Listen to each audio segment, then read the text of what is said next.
Hello, hello, hello. Welcome to another stream. Another stream, another me, another day. I'm back. I had a little bit of a break yesterday. Spent a lot of time with my dog, which was very nice. And now we are back. We are back with some more cursed art. I just can't help it.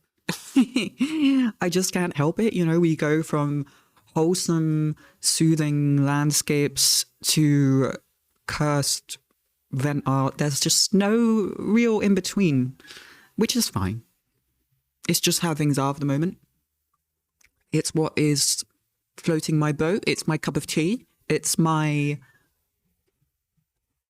way of being. So yeah, let's draw a guy that we don't like, or at least I don't like. Maybe you like him, but this is my stream.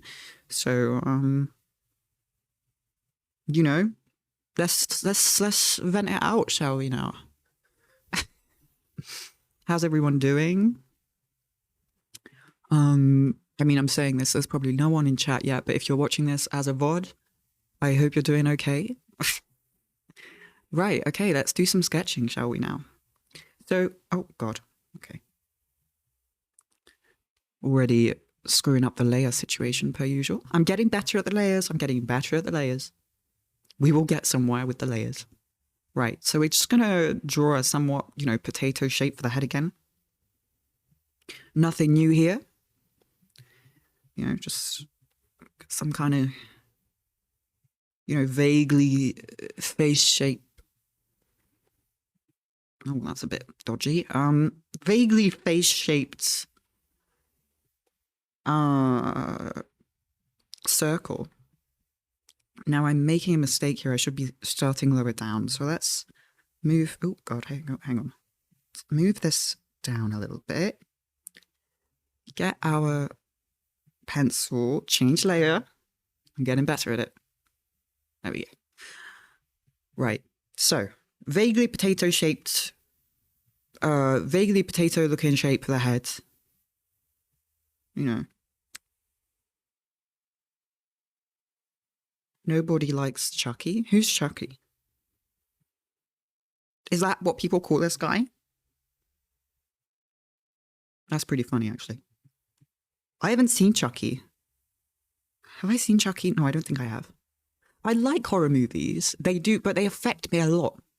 So I tend to not watch them by myself. But I do love them. But they affect me so much that I don't watch them. By myself, at least. But when I watch them with people, I have a great time. I always have a really good time. So, you know. Charles, Charlie, Chucky. Yes, of course. Chucky, Willie, and Andy. Ooh.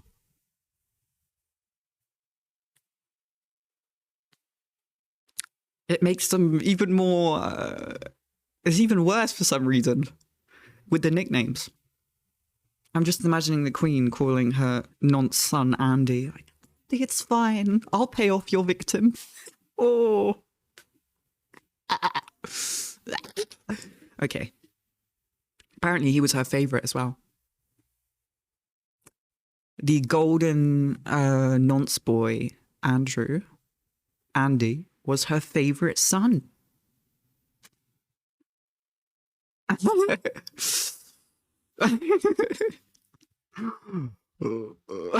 Ooh, you know, that explains a lot. It does, doesn't it? It explains, you know, the whole paying off the victim and sweeping it under the rug situation. I mean, I would have expected the same even if he wasn't her favorite, but it explains it even more, doesn't it?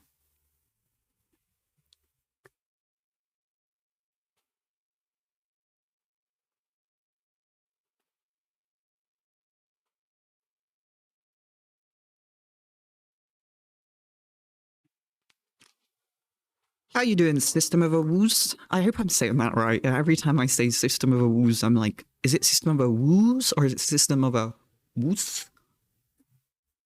How's it going? How's it going? I almost didn't stream today because I am feeling a little bit sick. I feel a bit nauseous. which is an effect of the medication that I take. But, you know, I figured let's try and stream for a little bit, you know? I've got a friend coming over later with some anti-nausea aid, so that will be great. And I just figured, you know what? Let's try and vent out the nausea by painting something sickening. Which, you know, it might seem counterintuitive at first, but maybe, you know, there's some kind of purge effect. You know, that's why it's called vent art, right? You're like venting it out, you're purging it from, you know, the depths of your whatever. Not my king. Hope you feel better. I feel okay. Honestly, Rob, I feel in so many ways, I feel so much better than over the past however many months. You know, there's the character arc for me in 2022 is definitely on the upward. You know, I'm doing better and better is what I'm trying to say. Like the fact that the French government has stopped harassing me for benefits that they gave me, like they wanted them back. And I thought I was in debt, but now apparently I'm not. Like I've already said this, but I feel great about that. I have amazing friends. I am making art again. I'm feeling like maybe I'll start making music as well. I'm closer and closer to wanting to make a YouTube video and show my face on that platform again. You know, there's a lot of good things, I'm just, you know, you know me, I'm just always a complainer. So yeah, okay, so, oh God, this guy really is, you know, sickening man.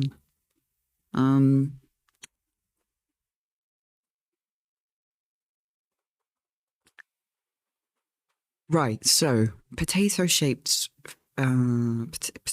shape here. That has to, you know, transform into this guy. Some art therapy, yes, some more vent art. I've got an idea for where I want it to go. I would like for him to be wearing the imperial crown, and I saw a really nice piece of art that I'll try and find and show on stream, the next stream, because this will probably take more than a few streams to complete. I saw a really nice piece of art with the imperial crown without Charles. It was just the crown, and the jewels had been replaced by skulls. You know, the diamonds and the, you know, and I thought that was a really cool idea. So I thought maybe painting Charles with the imperial crown with the jewels replaced with skulls would be like an interesting, you know. But I'll show the cartoon. I'll get it because I've only got it on my phone. I'll download it on my PC and I'll show it the cartoon that's inspired. It's like it's not at all my style of art. Well, I like it. It's just not how I draw. You know, it's more of a political cartoon look. And it's got the imperial crown with skulls, and it says colonialism or something. And it's just it's a very nice little. And I just thought, why not try and integrate that idea into a portrait of, you know, Charles. God, it's such a freaking.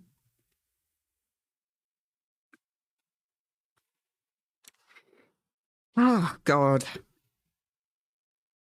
Yeah, I did some research about the imperial crown the other day because, you know, the British government refuses to, you know, the British government says that the diamonds, especially the big one in the center called the Koh-i-Noor, I think I'm probably saying that wrong. It's probably the biggest diamond on the crown. You know, British government says, oh yeah, you know, it was a gift from India, and that's what it says on the website apparently. But I've done some reading about it, and from what I understand, the British, the British at the time pressured a 10-year-old into signing a treaty that signed over the diamond. A 10-year-old. I'm not sure if we can talk about a gift if you're pressuring a 10-year-old possibly at gunpoint. You know, there's a without even talking about like the whole colonial background, like there's a clear imbalance of power there. Anyway, it's I don't know. I find it. So I was doing some reading about that the other day, and you know, I guess that's what was, you know, made me want to do some kind of art about it. You know.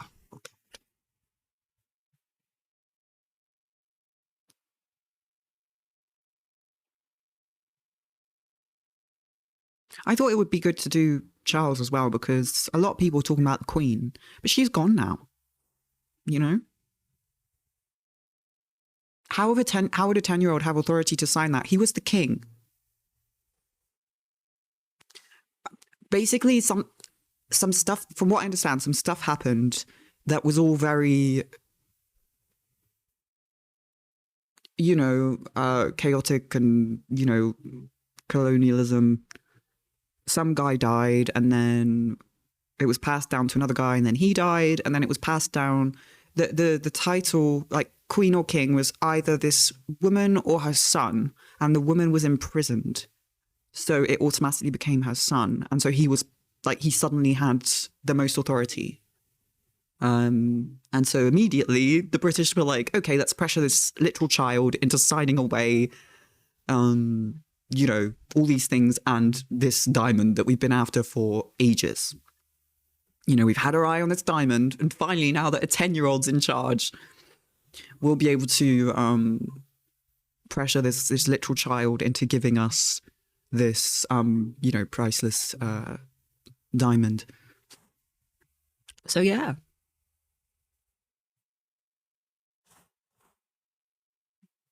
I doubt the British government talks about that though when they, you know, defend the idea of it being a gift. You know, they probably skim over that little detail.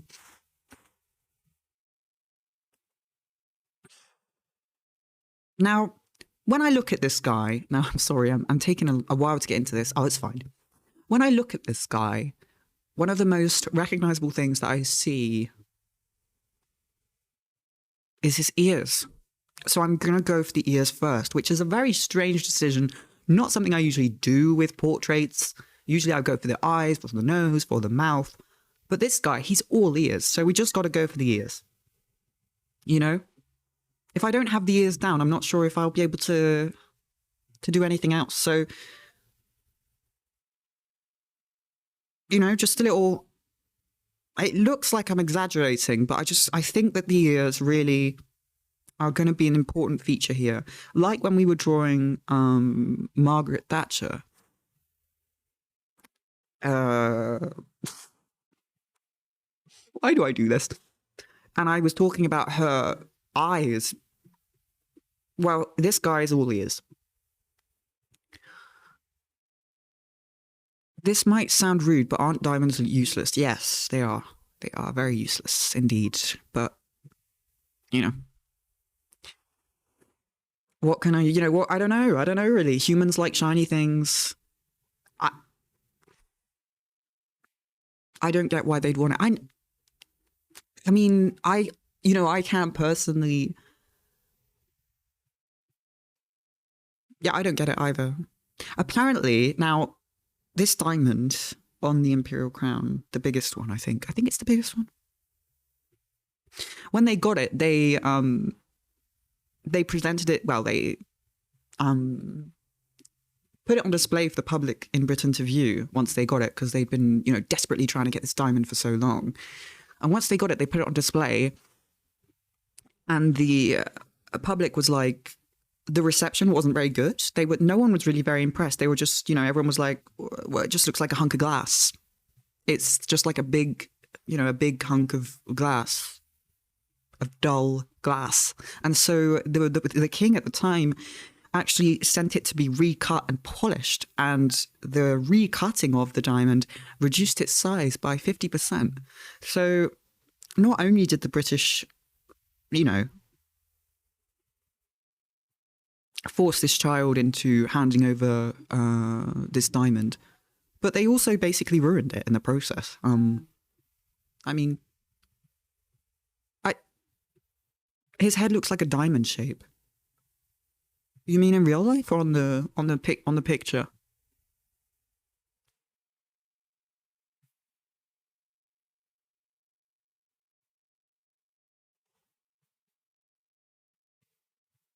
The drawing?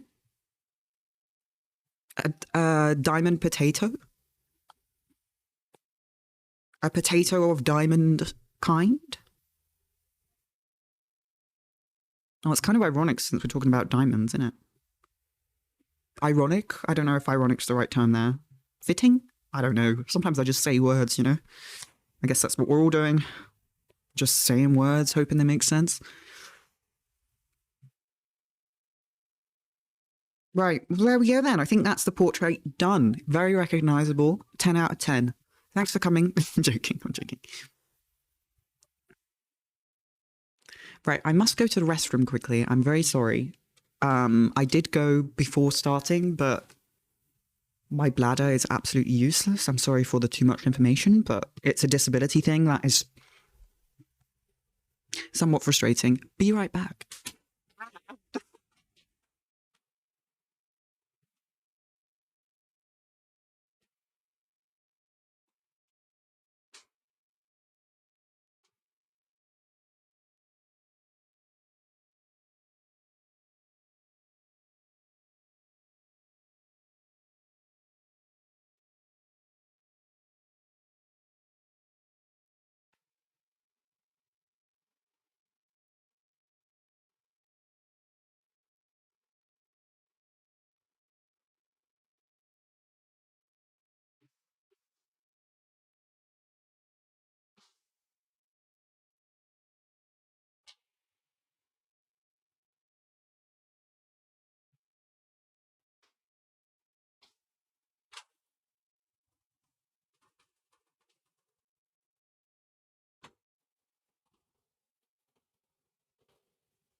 I keep showing my feet on stream.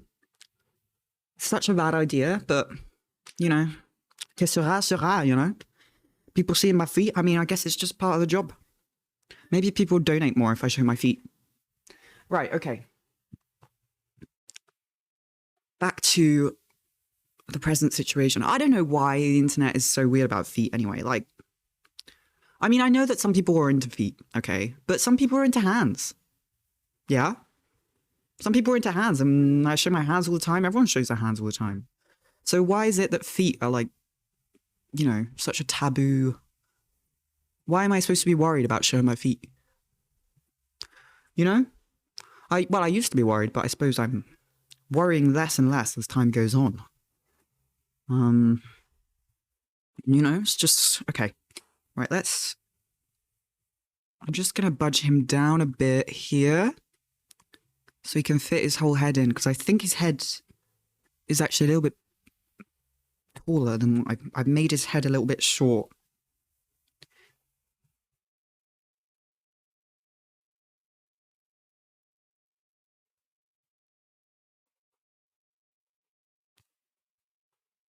So I think he is actually being, I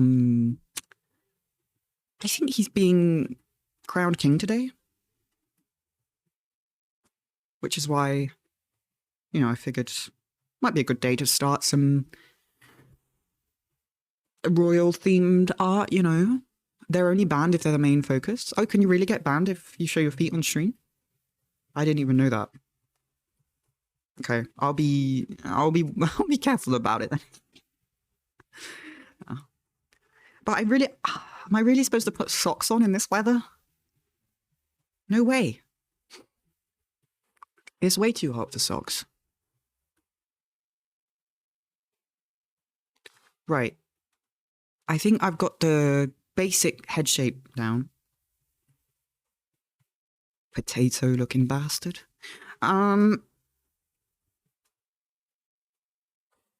He looks like Mr. Potato right now. Doesn't he look like Mr. Potato?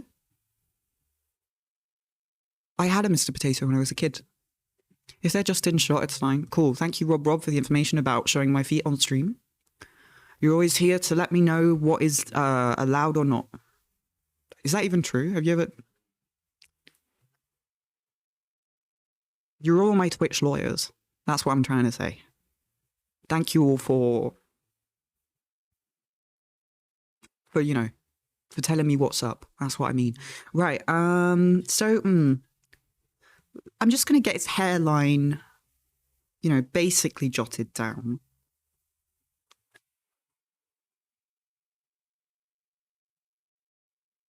Foot fetishes were always interesting to you because you always thought feet were the nastiest part of a person. I mean, you know what I mean? It's like some people are into feet, some people are into hats. But why is it that feet have kind of, showing your feet online? It's a whole. Do you know what I mean? If you show your feet online, people can get a bit weird for some reason. Even people who aren't into feet, they're just like, oh my god, feet. Some people are into feet. Ah, and you're just like, are you into feet? Yeah, I don't know. I think less people are into feet than people make out. I think it's over. I'm not saying it's bad to be into feet. I'm just saying that I think people go too, they get too focused on it. There are memes about hands too, mainly because JoJo. I haven't seen JoJo yet. I must see it.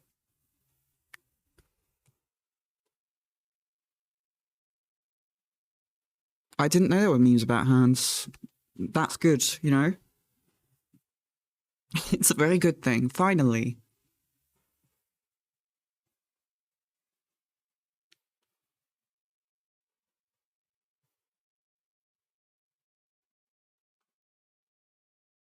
One of the villains is a hand fetishist. Oh. Today I learned.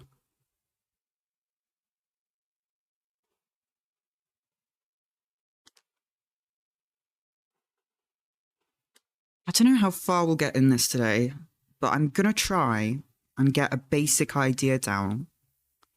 Because wouldn't it be lovely to have, a good looking drawing by Monday, which will be, the anti-royal stream, the official anti-royal stream. It would be nice to have a good looking drawing by then. So let's try and get a basic idea down today. Right, so this line that I'm going to do is not the line for the eyes, it's the line for the eyebrows. And I think I'm just looking at the space between his hairline and his eyebrows. And then I'm just going to draw a little bit of a light line there to indicate to myself. Okay. I'm looking at his face and I'm trying to discern what makes this guy look like him. And he's just very average looking eyes, but the nose a little bit more recognizable. The weird smirk also. So let's see. Okay.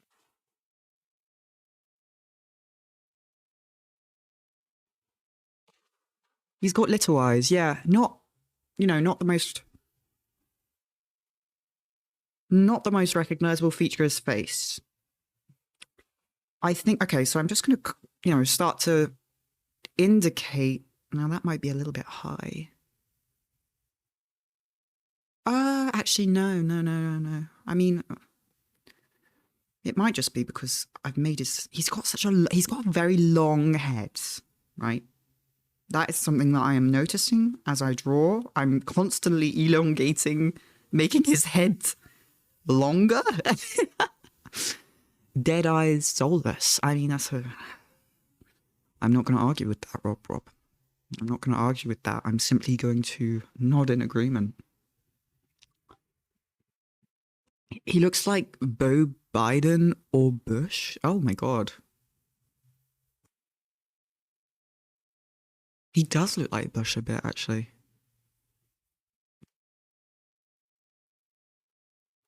Right.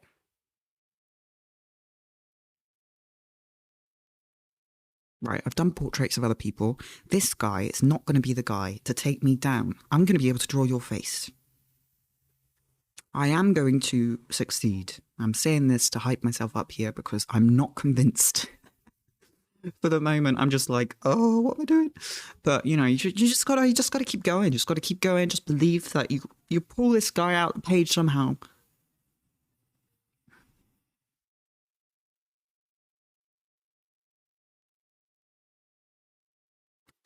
Okay, so nose. The nose is long. I'm seeing the nose and I'm seeing long nose. So, how long though? I think like at least down to here. Maybe even longer, actually. You know, what I'm doing, you know, what I always do when I start a portrait is I try and get down like the ratio of distance between the different elements before detailing anything. You don't want to detail before you get the ratio because otherwise you'll be like, oh God, what? I did a good nose, but it's too short. The Rich Old White Guy series continues. I'm sorry to inflict this on all of you. I mean, I could have drawn the Queen, but I feel like, I don't know. I feel like that was too predictable. We could have done the Queen though.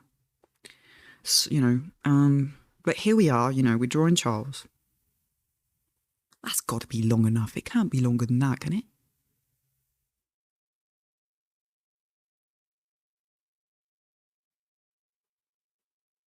I think that's about right. So I'm just gonna.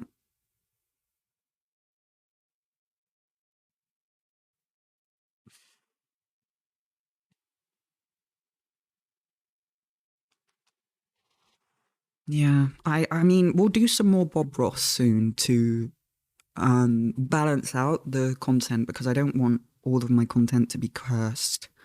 And I realize that I'm, you know, I am one to indulge in cursed things, in the creation of cursed things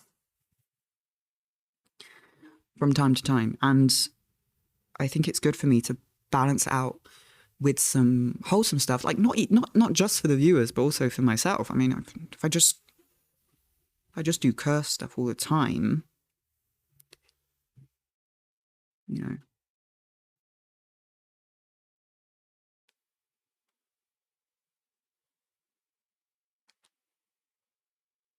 I'm trying to hold myself back from doing too much detail. Get the basic shapes down.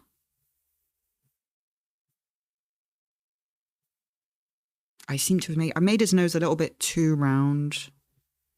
A little bit too, you know, it's a bit more of a little bit more slender here.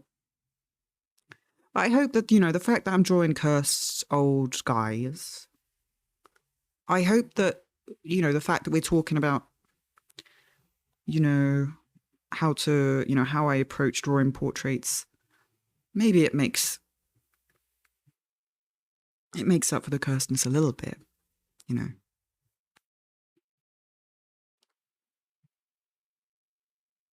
Okay, that's a little bit better. I don't want to get too detailed here with the nose. I'm going to hold myself back because I'm going too far. Drawing something you're against is interesting, I think. Well, I think so too, because it gives you... Well, I don't know, it gives you the power. Well, once you've drawn the person that you're against or whatever you're against, you can then modify it. You know, you can destroy it. You can change it. You can... You have a certain amount of power over the thing that you... or person that you draw, right?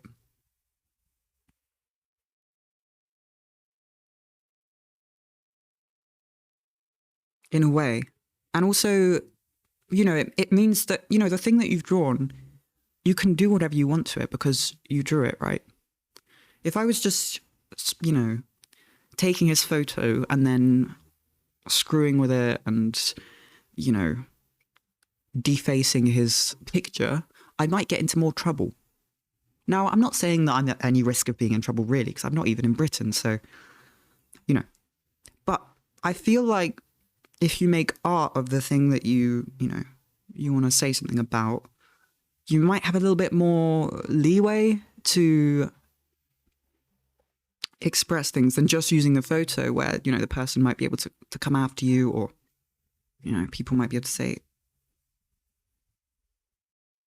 I don't know, maybe maybe that's just, maybe I'm completely wrong about that. But I just, yeah.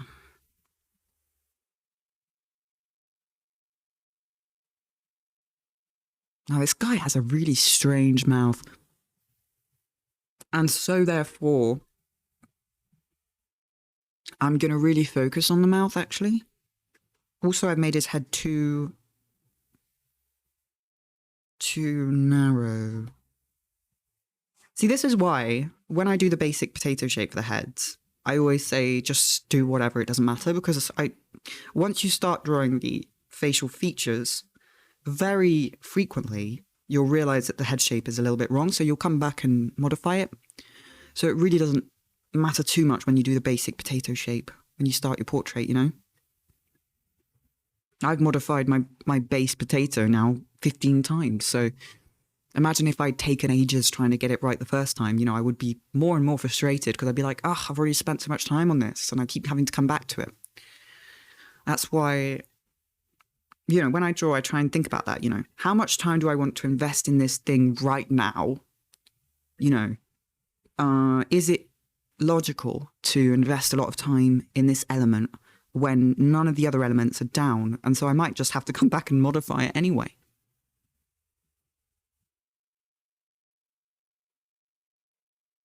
You can sacrifice him on the campfire later. Exactly, we can add him to the campfire. We add Elon Musk, this guy, what's his name, Charles. We'll add, we can add Thatcher as well to the campfire. We'll just pile up the heads, gradually. More and more sacrifices are needed. Okay, let's see. Yeah, this guy's mouth. Okay, so, the bottom of the potato needs to also be elongated.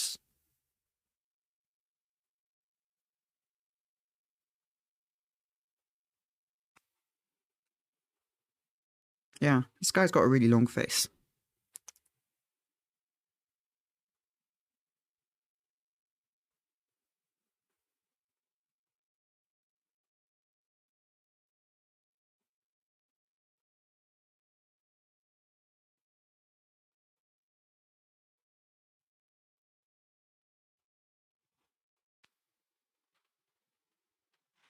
I hope everyone's doing okay today.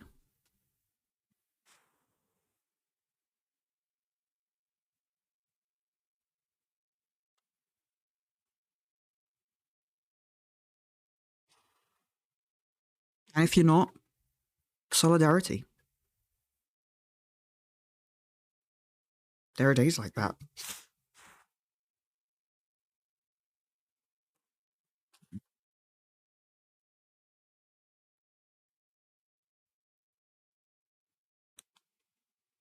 I love to use angles when I draw as well. I find it easier to draw with angular shapes than curved. You see here for the chin here, instead of doing something like this, I've got, lines like this happening. And I just find personally that it, Elon has been transphobic posting on Twitter.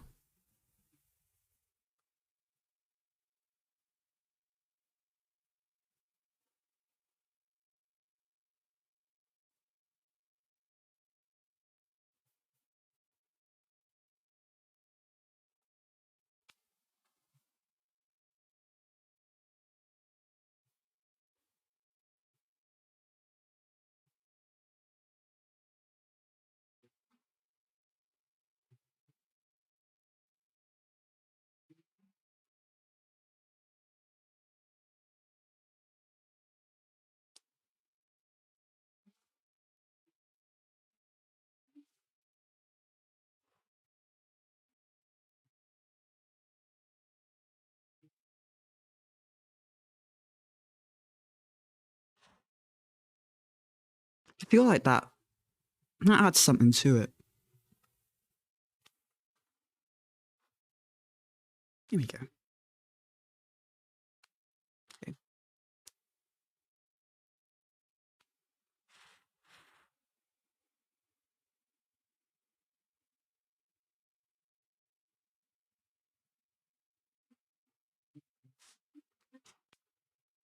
You can just add words, add words as we go along. I actually did open up Twitter the other day because I wanted to see what people were saying, about the royals and blah, blah, blah, and whatever. And I had to close it quite fast afterwards because I immediately got into someone tagged me. Like, people are still going on about my freaking tweet that I was harassed off Twitter for in 2021. People are still coming after me for it and tagging me. And so I started replying to this person who had tagged me. And then I was like, what am I doing? I'm just spending loads of energy and I feel all riled up and I feel exhausted. I should probably turn off the function where I can see people, what people say when they tag me. That'll probably be a good idea.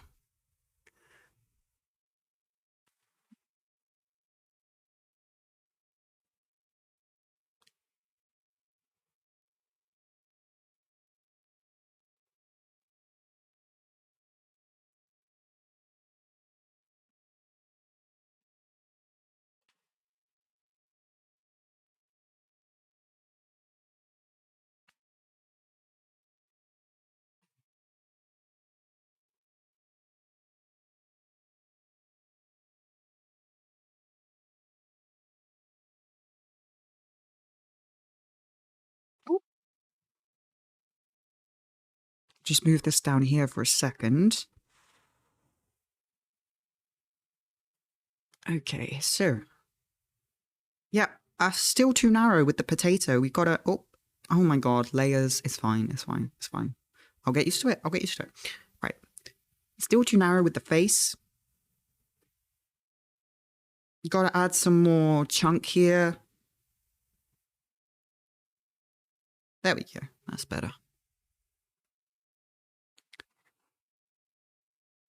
I feel like we're starting to put him out the page. The nose is wrong. But we'll fix it, It's just a basic idea, yeah?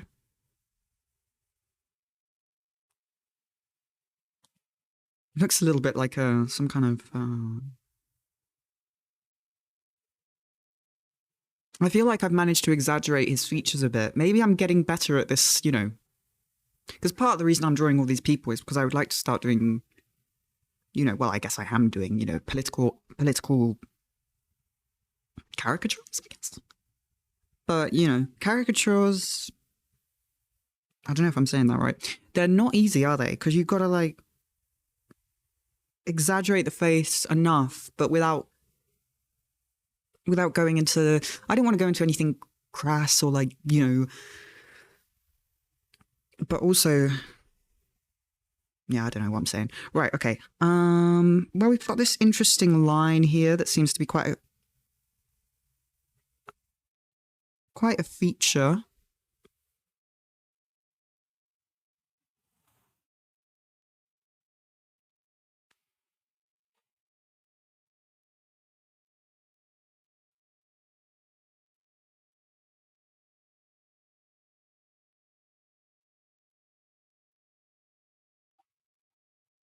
What have I done to his mouth?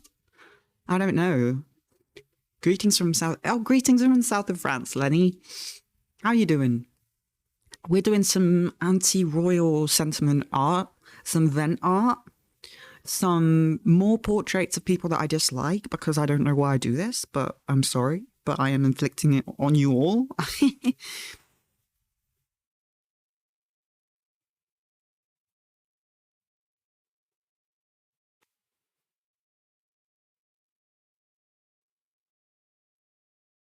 Very nice drawing. Thank you, Lenny. We're getting somewhere. I feel like we're starting to pull his face out of the page, which is how I like to talk about portraits, really, when I do them. And it's reassuring somewhat, right? If you're drawing someone and you just imagine that their face is already in the page and you're simply pulling it out, it can reassure you, you know, instead of thinking to yourself, oh God, I'll never be able to draw this person, just be like, the person's already there. I just need to, you know, make them emerge. Bit by bit, line by line. I don't know why I'm avoiding this guy's eyes.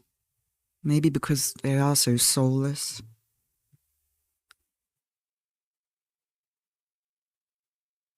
What is going on with his face?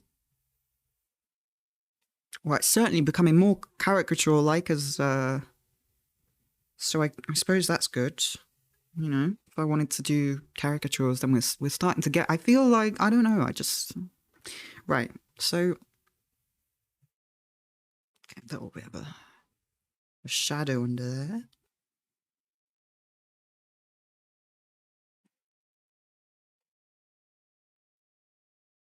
I feel like I've made his mouth look too sympathetic. So I'm going to erase the left side because I'm looking at the picture and I think that this, left or right, there's one side of his mouth that's upturned, this side, oops. Right? There's a clear upturn angle here. But the other side is like a little bit like, you know, it looks like a fake smile, which, you know, it probably is.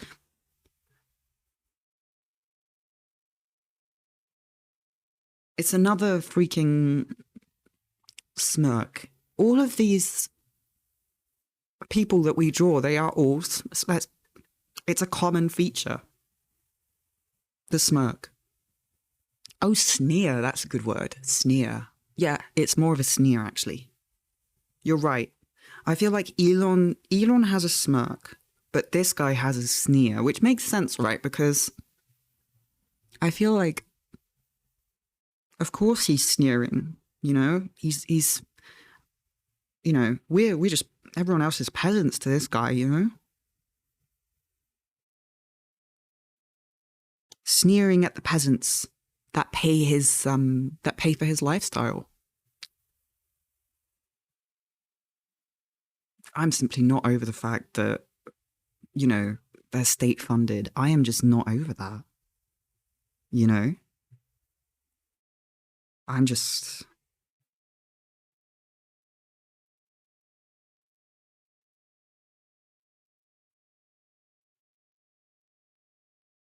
Did you see the clip of someone heckling him about how we have to pay millions for him while we freeze? I haven't seen that one. I've seen a few clips. I've seen a clip of a guy heckling Andrew, the nonce, because he is.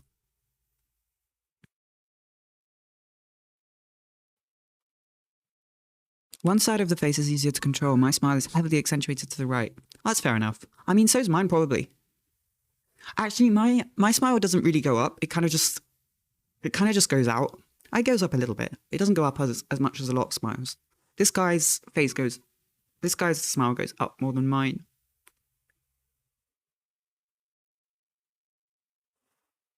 I didn't know that one side of the face is easy to control, but that makes a lot of sense actually, because I can raise one eyebrow but not the other, I think. He just went, oh, with a sneer and turned away from them. Ugh.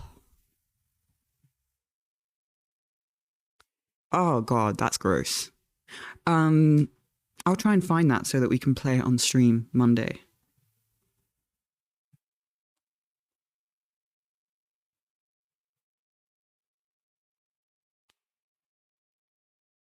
I'll gather some clips. Charles never worked a day in his life, and I don't think at his age he really wanted to be king. I mean, he's never worked a day in his life, that is 100% sure. I don't know, really. I guess I can't really imagine what this guy wants or doesn't want. He's just so... He's not in the same category of people as us or anyone. Like, there are very few people that have a lifestyle like his, so I just cannot even start to fathom how he thinks. You know what I mean?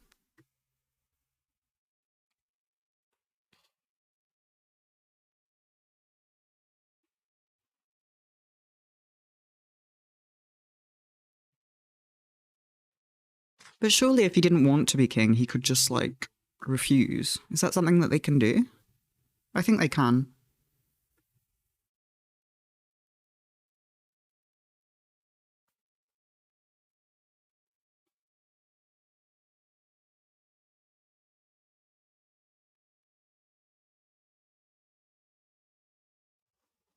Maybe, you know, the comment about him never working a day in his life and now being king, I mean, I can, you know, I can see the logic there, you know. Like, oh, damn, now I actually have.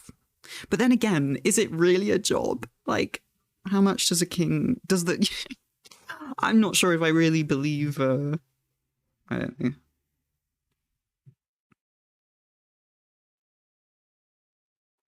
Now he has to attend state dinners and entertain world figures. True, true, true. I guess he has more responsibilities now than he did before. It's a very good point. He has to do, you know, the things. He has to wear the very, very heavy imperial crown. Heavy with the stolen jewels.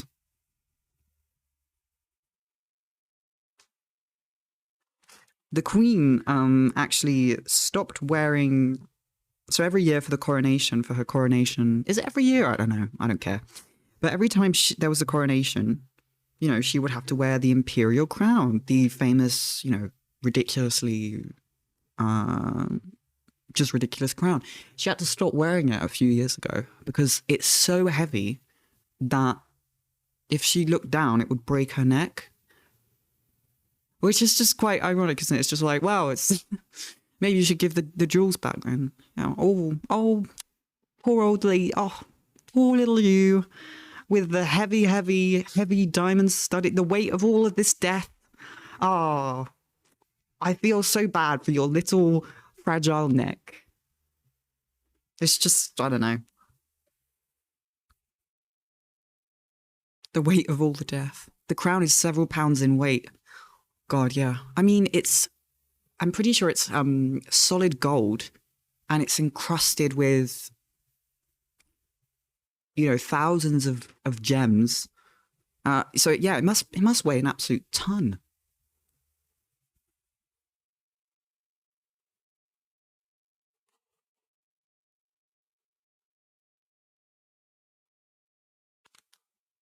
Right, I do apologize, but I must once again go to the restroom.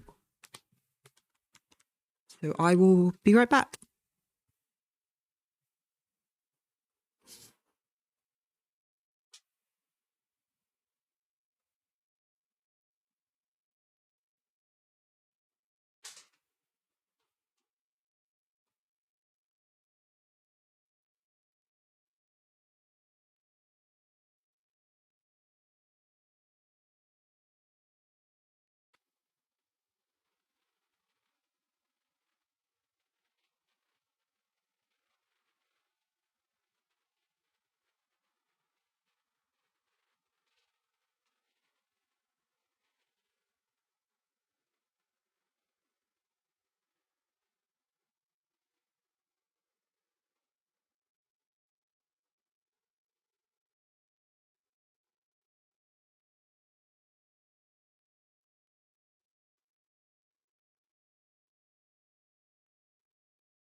I'm back. I do apologize. Although, you know, I probably shouldn't. You know, it's no problem with, you know, going to the restroom, but, you know, let's just say it's probably more frequent than most streamers. But, you know, what can I do? What can you do? I will, you know, probably eventually see some kind of specialist about it.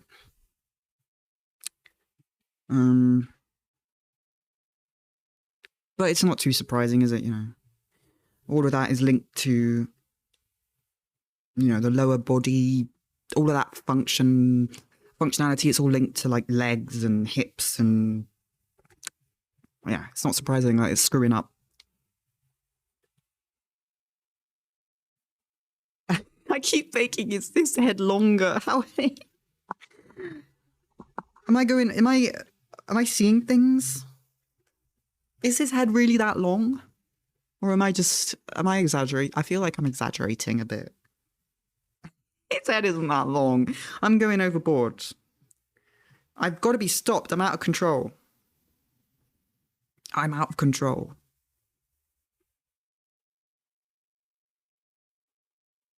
I mean, it doesn't matter because I'm going to be able to. I'm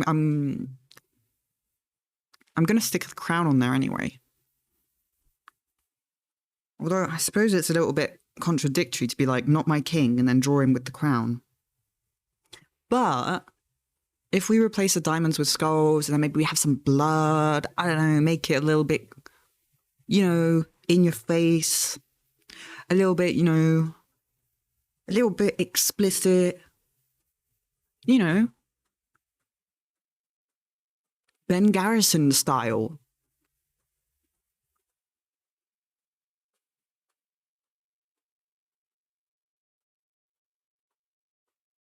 Just be as obvious as possible. Leave no room for, you know, misinterpretation.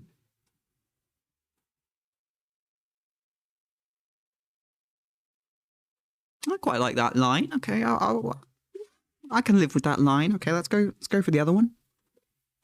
Let's go for the other side. Eyes, of course, you know, not an easy part of the face.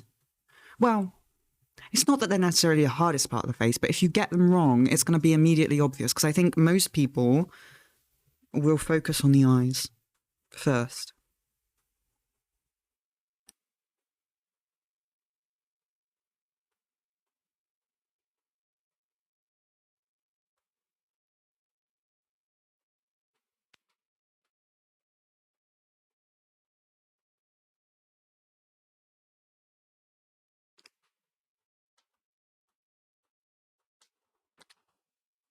I will, you know, probably stream again later. You know, we'll do this little curse stream, and then later we could maybe do another Bob Ross stream if that's all right with everyone. I know I've been basically an art streamer for the past week or so, but I've just been really feeling like making art, so I'm just kind of following my gut instinct here.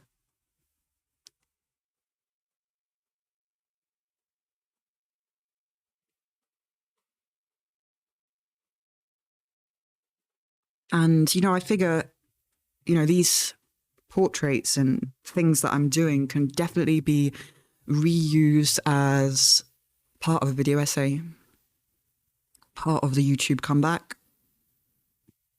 You know, coming back with a bang. Coming back like, hey, I also draw and stuff. Hello. Coming back like, I don't just make video essays. I'm a jack of all trades. I'm a, you know, I do it all, you know? I haven't really shown that on YouTube yet. I mean, I haven't shown my art much, my drawing on YouTube, I don't think. I don't think I've really integrated that into much that I've done. So that'll be good, you know? Hopefully. Loving the art streams. Thank you. Oh, that's good. I'm not like other YouTubers. Oh my God, Vivian. You're right. I just did the thing. I'm not like other YouTubers, wink wink. Like and subscribe. This video is sponsored by Audible. I'm kidding. I'm not sponsored by Audible. I ghosted Audible. Although, okay, so maybe I'll do this on the later stream. I don't know if I should do this on stream or not. I want to try and use my single internet clout to get a free chessboard. So maybe I can write that email on stream. It might actually be a funny email to write on stream. Like, hello, I am a YouTuber with 40,000 subscribers. Like, it's just going to be me trying to hype myself up. Like, and I can say, Audible offered me 2K for a 60-second ad. If you send me a free chessboard, I'll do a 30-second review in my video. I feel like that's worth it, right? Like, if I present to them the fact that Audible wanted to offer me 2K for 60 seconds, if I say, okay, send me a chessboard and I'll give you 30 seconds. Your chessboards are not worth 1K. So you're getting a good deal here. Huh? 30-second review? 30-second little review in my video about chess. I'm going to make a video essay about chess. Would you like a 30-second review? Send me a free chessboard? Wink, wink. Wink, wink, wink. I don't know. Selling out. Finally, I'm selling out to get a free chessboard. I'm selling out in the most autistic way possible, and I'm so proud of myself.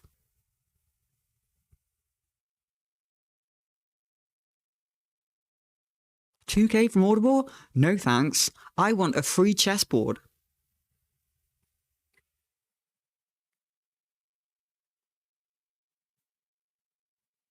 Thank you. Worth a try. I agree, Rob.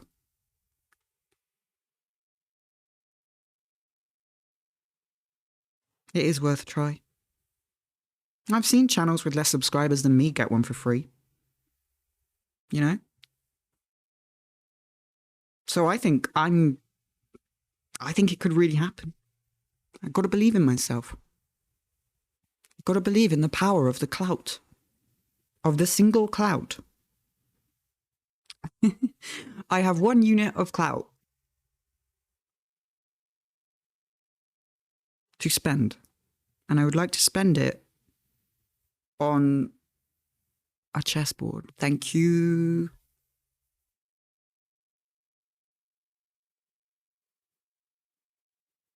Clout points.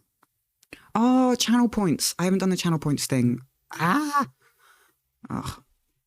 I'll get it done. I promise.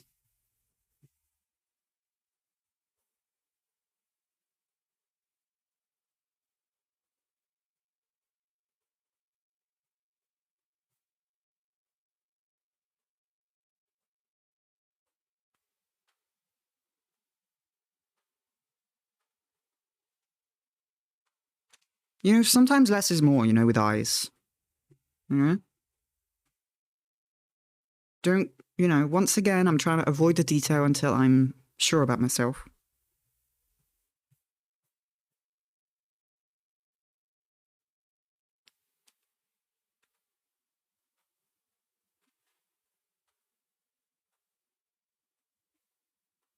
Ooh. He's scaring me. I love scaring myself with my own heart. Ooh, last night I had a nightmare.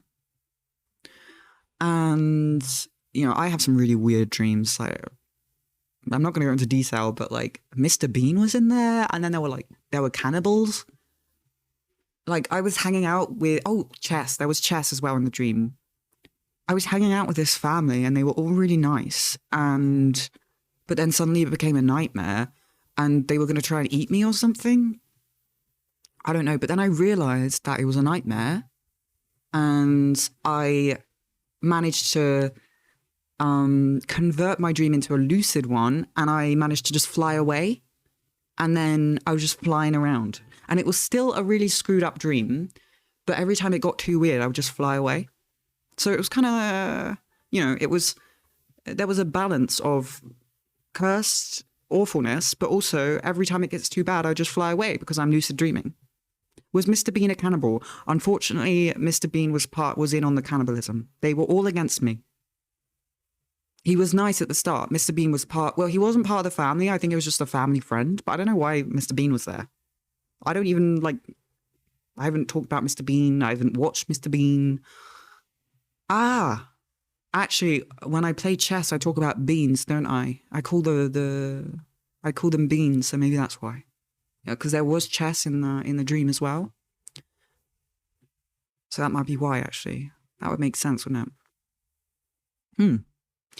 But yes, Mr. Bean was also in on it.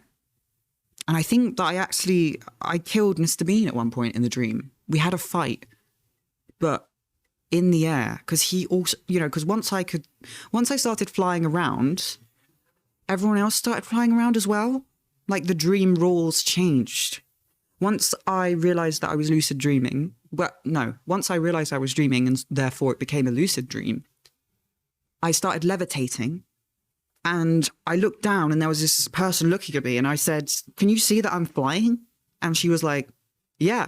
I was like, "Is that strange?" And she was like, "No." And then suddenly this other guy levitated next to me. And suddenly the dream became, it was just logical in the dream that everyone could fly. Did you manage to create stuff out of nothing? That's something I never could. No. I didn't manage to do that. I could just fly.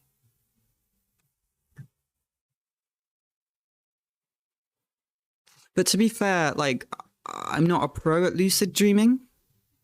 I've only just, I wouldn't say I'm a pro yet. But the flying thing is really cool, Even though, people were trying to eat me and I had to kill Mr. Bean, that was a bit intense. But the flying stuff is really cool.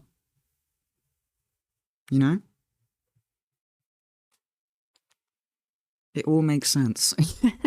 It all makes sense. Yeah, I hadn't connected them. I didn't, I must admit, I was a little bit confused about the presence of Mr. Bean. But now that I think of, chess, the fact that I call pawns beans, it all lines up.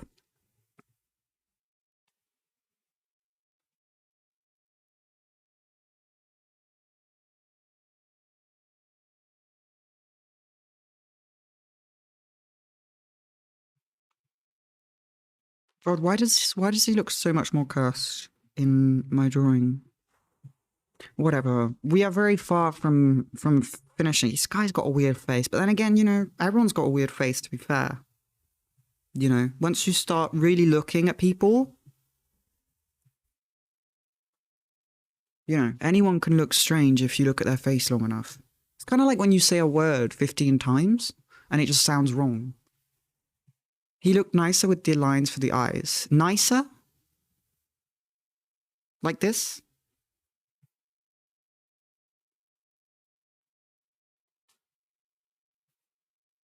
As in good.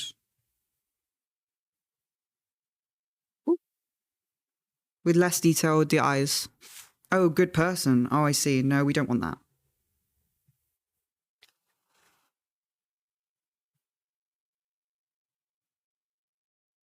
Yeah, when it was just lines, it looked like he was smiling, like, like,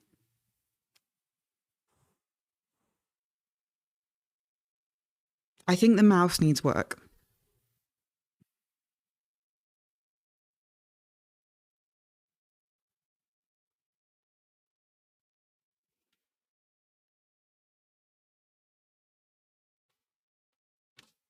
Unfortunately, my powdered food has not arrived today. What a sad, sad state of affairs. I was kind of expecting it. The delivery company that the powdered food company uses is not the best. I've struggled with them before, so I'm going to have to call up and be like, "Excuse me, where's my food?"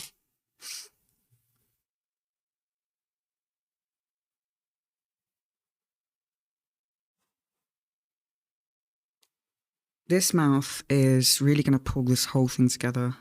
I'm sure of it.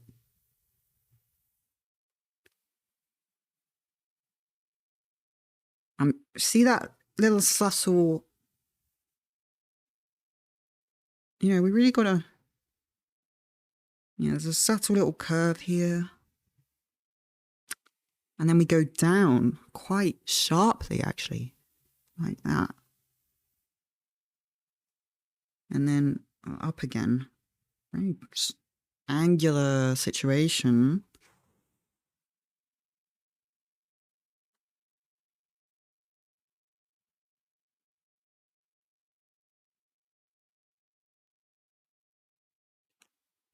And then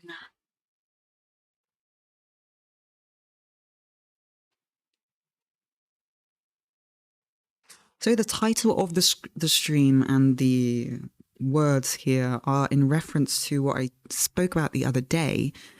Someone actually got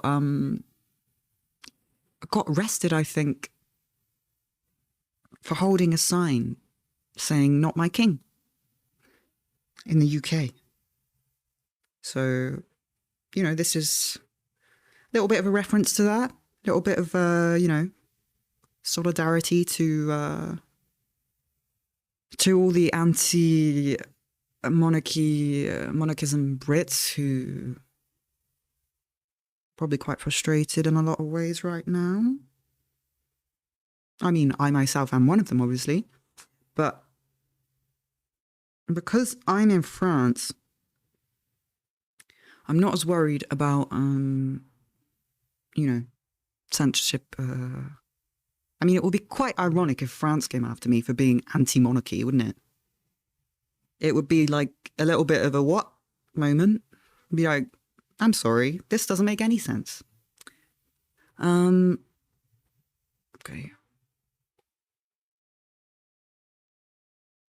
Good, okay.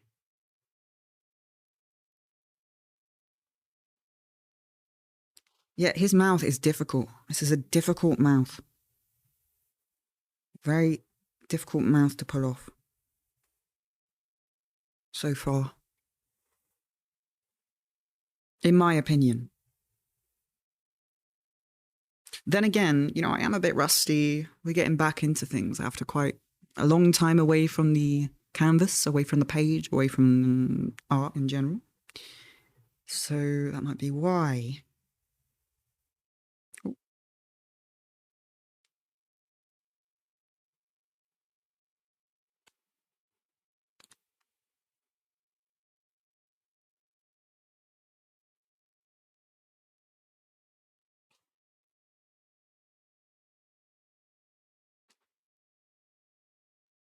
Is drawing animals easier than humans? It's a good question. I used to find it easier than humans to draw animals, but it might be because I practice so much. Like, I started drawing animals when I was, when I was, I've been drawing since I was very, very young. It was always my favorite activity as a kid. I would spend 9 hours in my room drawing, I was that kind of child. But I definitely did start with animals, and I drew animals a lot for ages. So I definitely would have said animals are easier back then. But now, I think I'm a bit more rusty with animals.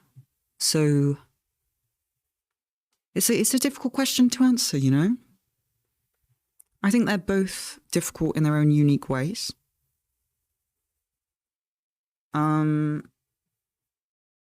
But I think, both humans and animals teach different aspects of drawing. It's nice to have a little bit of a balance of both. When I started out, I was very into drawing horses and wolves. Wolves and dogs, dogs. Cats, not so much. That's part of the reason that I've been wanting to practice cats recently. Because I never really did a ton of cats. Oh, dragons as well. I was very into dragons. I was,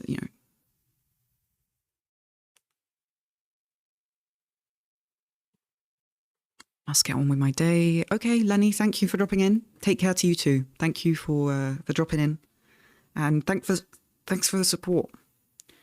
It was thanks to your generous donation that I was able to spend the day with my dog yesterday and get a lot of chores done, which is really nice. So thank you so much.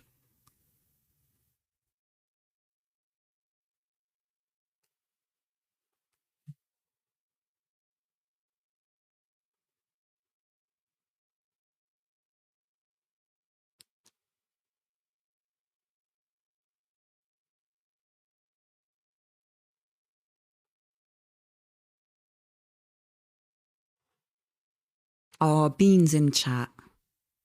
I love the Beans. That must be why Mr. Bean was in my dream. It must be. It must be. There's no other reason for Mr. Bean to be in my dream, really, is there? It must be because I talk about beans so much.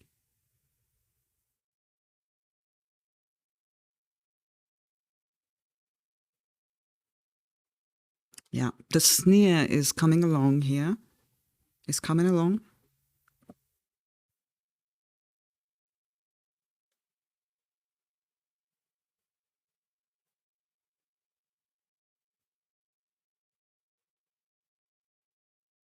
I'll just move this up. Oh, hang on. I'll just move Not My King up a bit so that...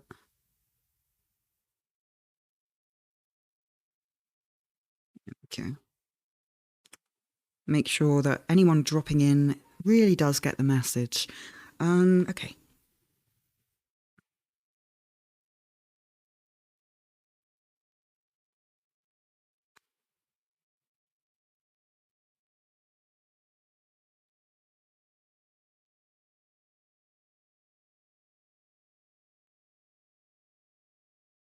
I'm being too generous here with the lip. It's not that... There's not much of it there, so...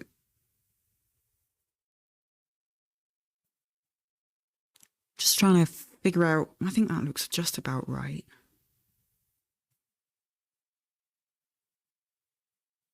Figure out where the lip ends.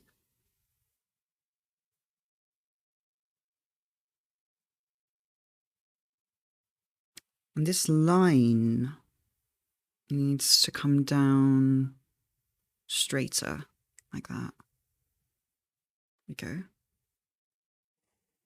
I think the eyes being all black is what makes him look like a killer. Yeah.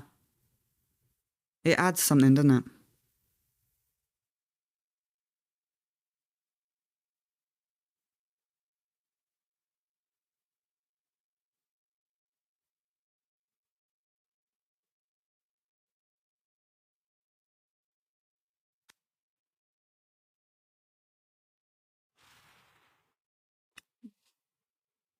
Okay, so let's get the...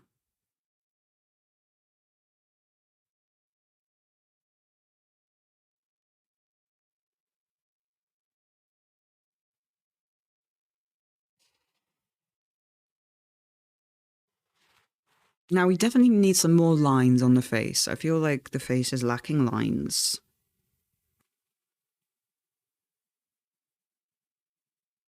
Okay, that's a little bit over the top.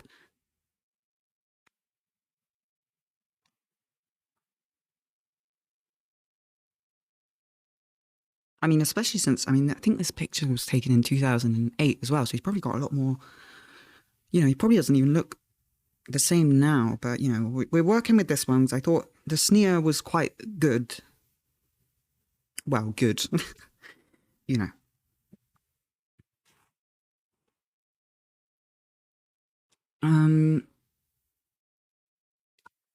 So the comb over.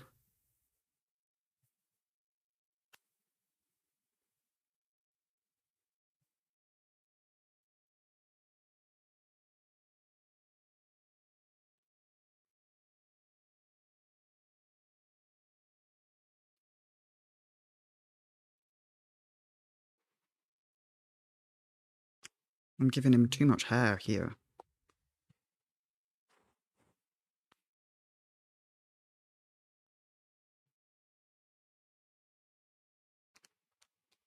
The sneer needs work. You know, I was happy with it, and now I'm doubting it a bit. There's something so...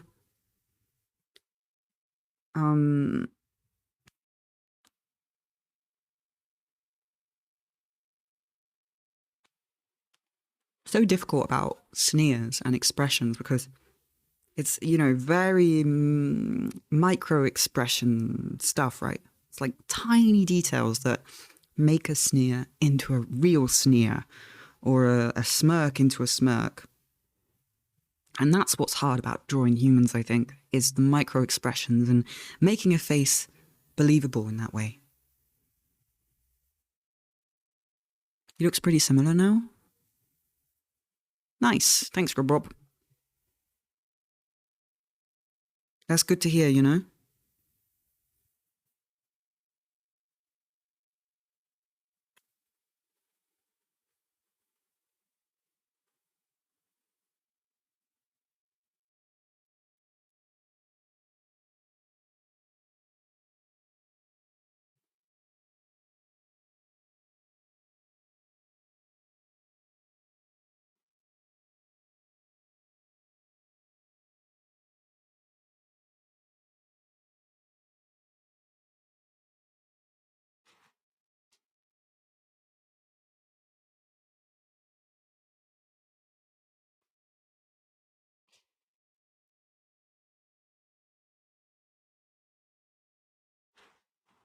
You know, when I was a kid, one of the things that I thought I might be when I was older was one of those artists that draws in the street. You know, like not. I was going to say street artist, but that's not the same thing, is it? That's like a graffiti artist. But I meant like one of those people who, you know, draws in the street. And it's funny, isn't it? How that's basically what I'm doing now, but just virtually, right? It's kind of what I'm doing, right? I'm drawing in the street. People turn up. I'm also, you know, saying things, I guess. But yeah, you know, little kid me would be very happy that, you know, I'm drawing in the street in a way.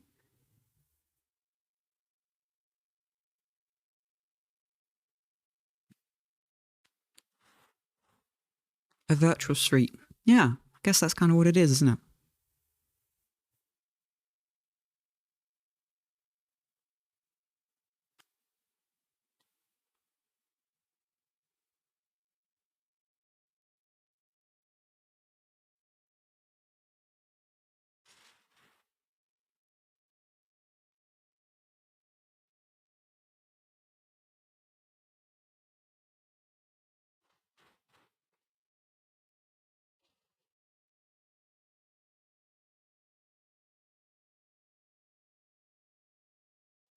Thank you all for stopping by today.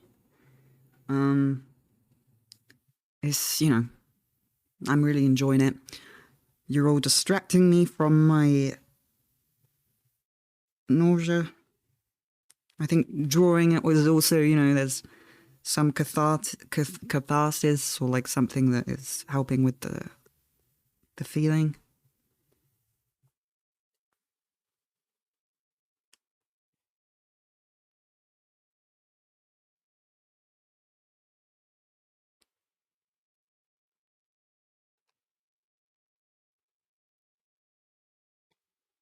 Right, I'm just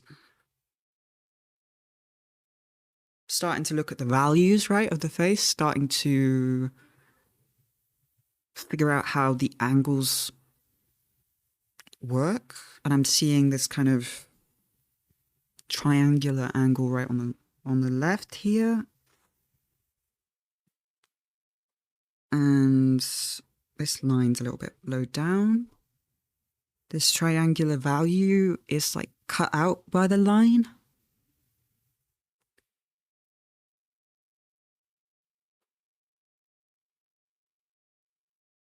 Monarchists are insufferable. Hello, welcome, the leftist owl. Big mood. Thank you for sharing that sentiment. I agree, and I apologize for inflicting this guy's face on you. I simply enjoy drawing things that I dislike. I think I don't know why I do this, but hello and welcome.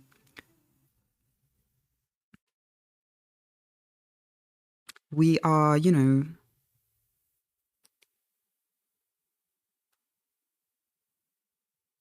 we're here to draw insufferable things today. A little bit of a cursed moment, cursed stream. But as I said, you know, we'll be back with some, you know, some more wholesome stuff. Gotta have a good balance, right?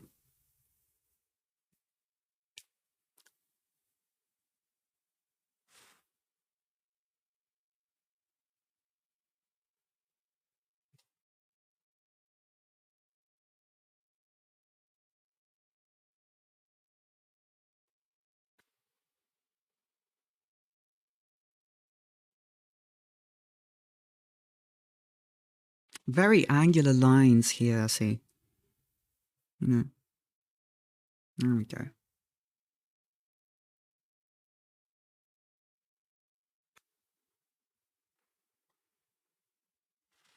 Now this is, I'm really happy actually that we've got a basic idea for face down, because I would really like to have a nice piece of art looking, you know, anti-monarch art by Monday. You know? That would be nice, wouldn't it?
See, if I was in Britain, I would want to be printing this out, and I'd be going out at night and sticking it up all over, you know, like a little rascal. Well, I say that, but can't physically do that right now because I'm in a wheelchair. But when I was 12, I was very sorry. When I was 12, I was very into making vegetarian slash vegan, pro veggie, pro vegan graphics in Photoshop. I think it was kind of how I started doing graphic design, was trying to make propaganda, denouncing the meat industry.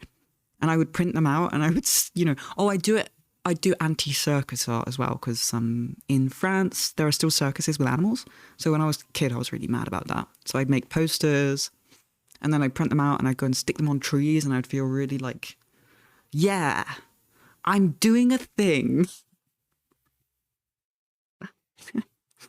Cute.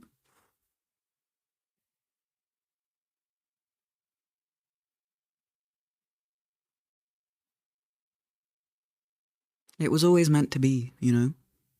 Me and cursed image making. It's, you know, it's just part of who I am at this point.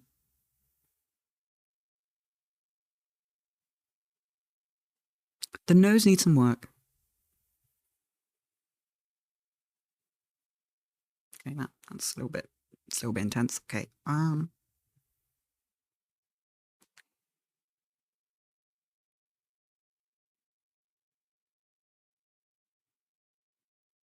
Oh, no, that makes his nose look different. Yeah, no, he's okay.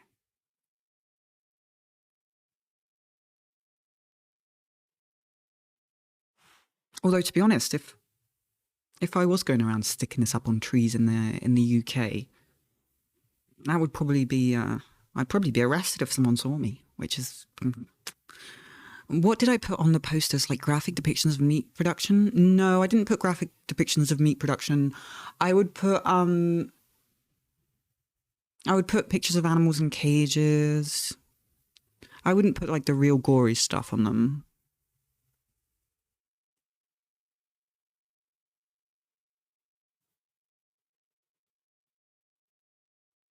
And then it was, text, saying, animals can feel pain, I don't know.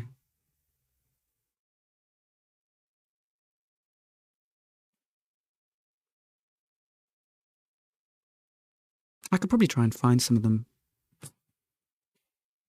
My first graphic design attempts, my first political graphic design.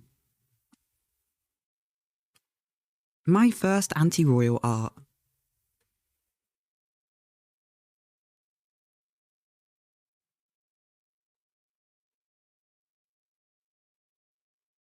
My first leftism. My first communism.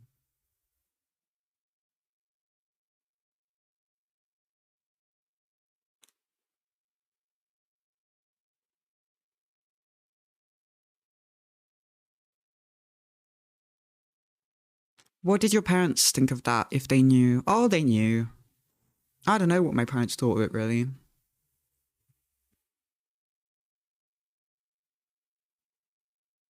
They didn't, they didn't discourage me, and they didn't really encourage me. It was just, I don't know, I don't think they thought much of it, really.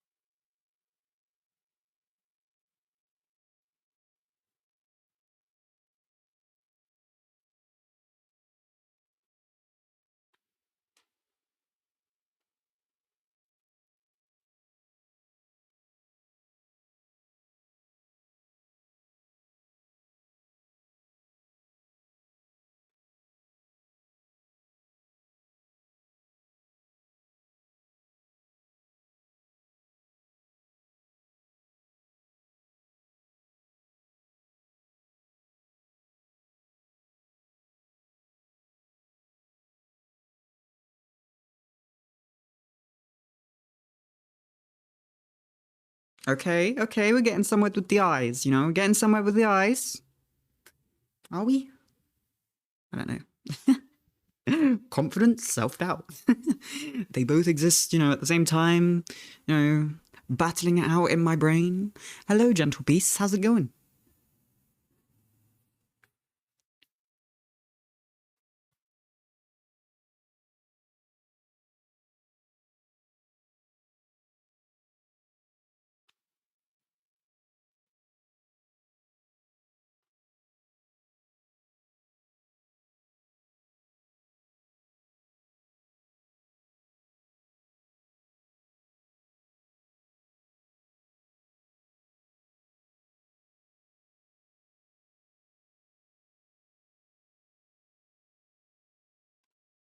Okay. Now we're getting into some, you know,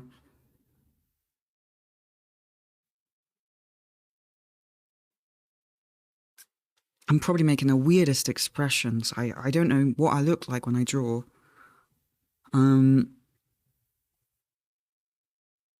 But you know, whatever. That's, you know, it's just part of how it is, right?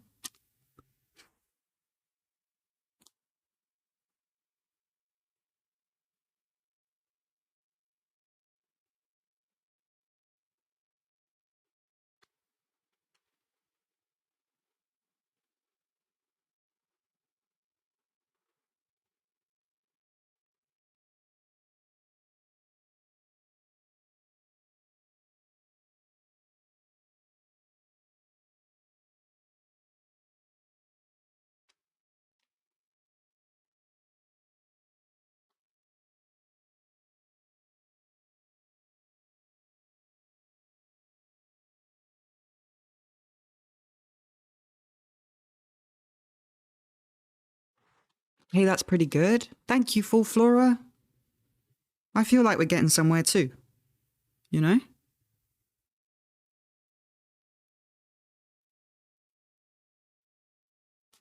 It's starting to look like him, yeah? Thank you for the encouragement. High pain day over here. Oh, I'm sorry to hear that. But glad to see you love this art. Thank you, gentle beast. It's only the beginning. Now I've written "Not My King" on his forehead so that people coming in don't think it's fan art. But the idea, hello, welcome, Patch Donal. The idea, as I said earlier, is to, is to make it into more of an anti-monarchy piece. You know, obviously, once I've got his head down, once I've got his face sorted, yeah, we can start, yeah, we can start screwing around with it, you know? We can start kind of, you know. But I've got to make him recognizable first. So thank you. That is very encouraging.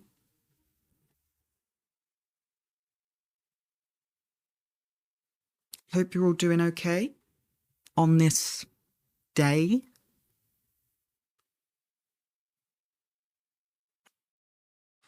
This might sound rude, but I remember you said you had to use a physical board to play chess to not stare at the screen. But it doesn't bother you anymore. Is there a reason for this? I'm not sure if I understand the question.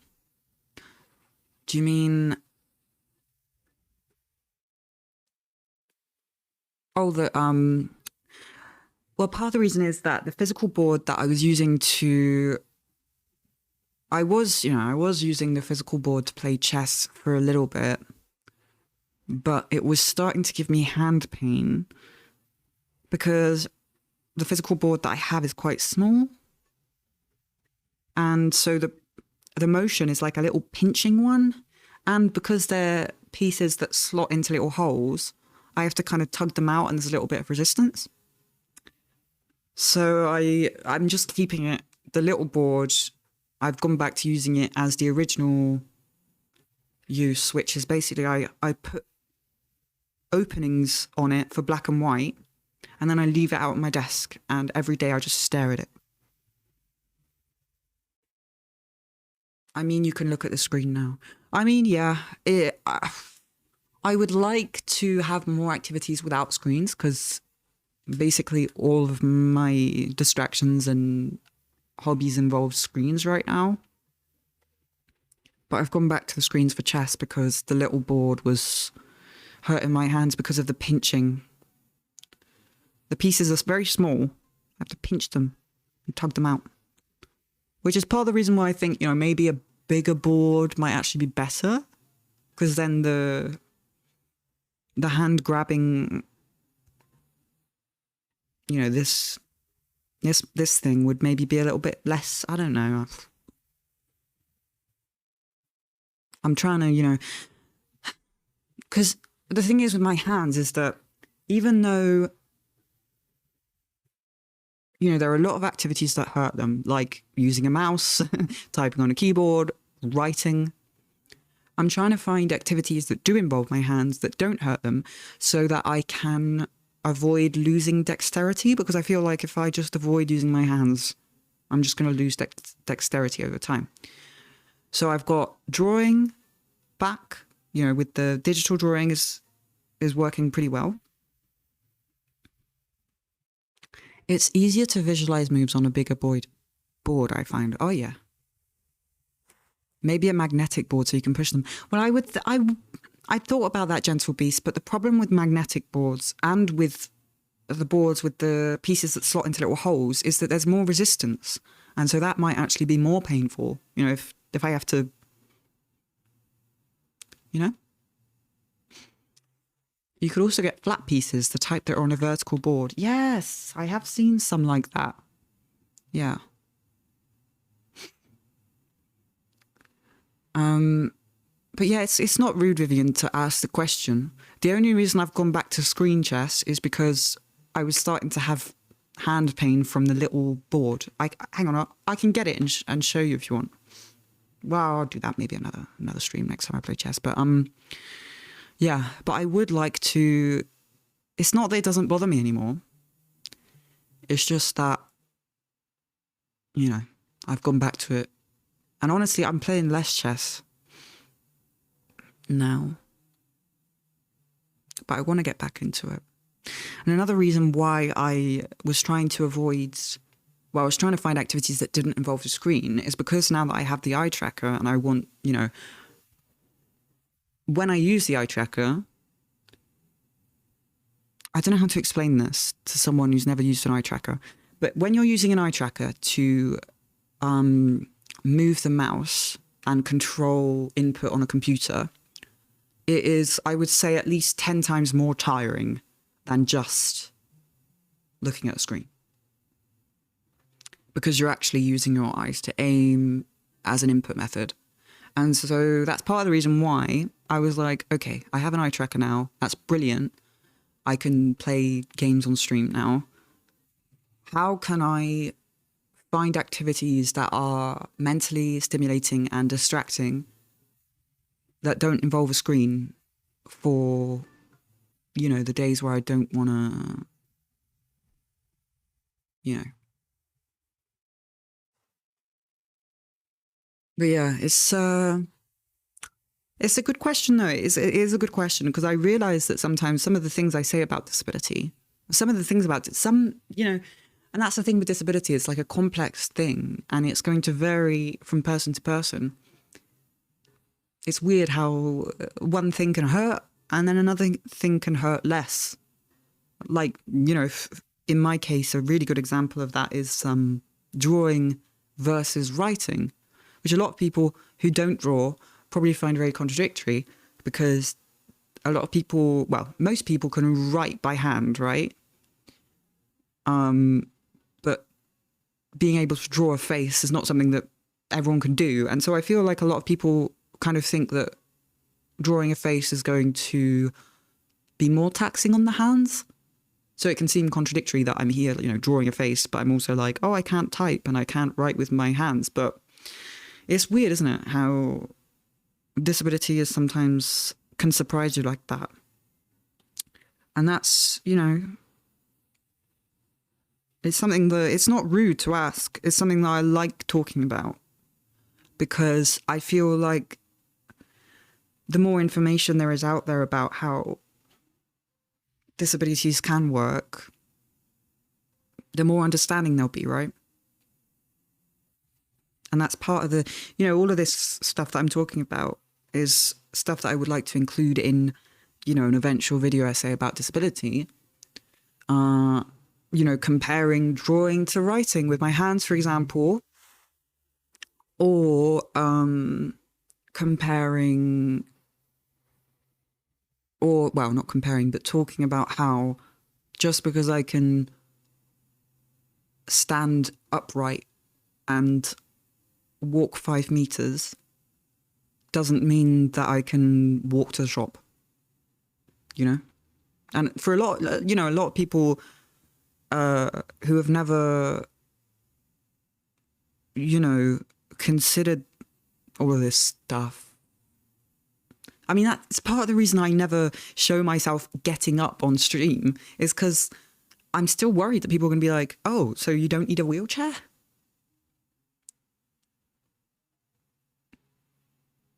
You know, because there's this, you know, common idea that's been reinforced in media, films, you know, all this that, you know, if a person in a wheelchair can stand on their 2 legs for like a minute or 2, oh, it means they're faking, they don't need a wheelchair, all of this stuff. When in fact, you know, it's really not the case. Ambulatory wheelchair users exist. Exactly. I just thought it might be rude because you have to explain your stuff. I don't know, you know, I quite like, you know me, I like rambling a lot. I don't think that's a rude way to ask a question. I think it's an interesting question to ask. And, you know, I quite like clarifying things. I quite like being transparent about a lot of things. So, you know, and I do perceive part of my role now on Twitch and on the internet as someone, you know, I perceive it as part, you know, part of, I'm okay, let's just say I'm okay with having a bit of an educator role or an explaining role or, you know,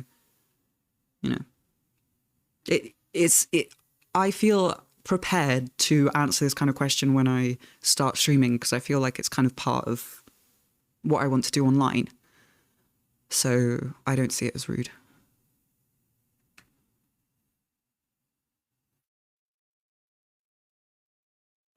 Writing is such tiny, specific, complex shapes, 100%, while drawing can be loose and open and way less pressure.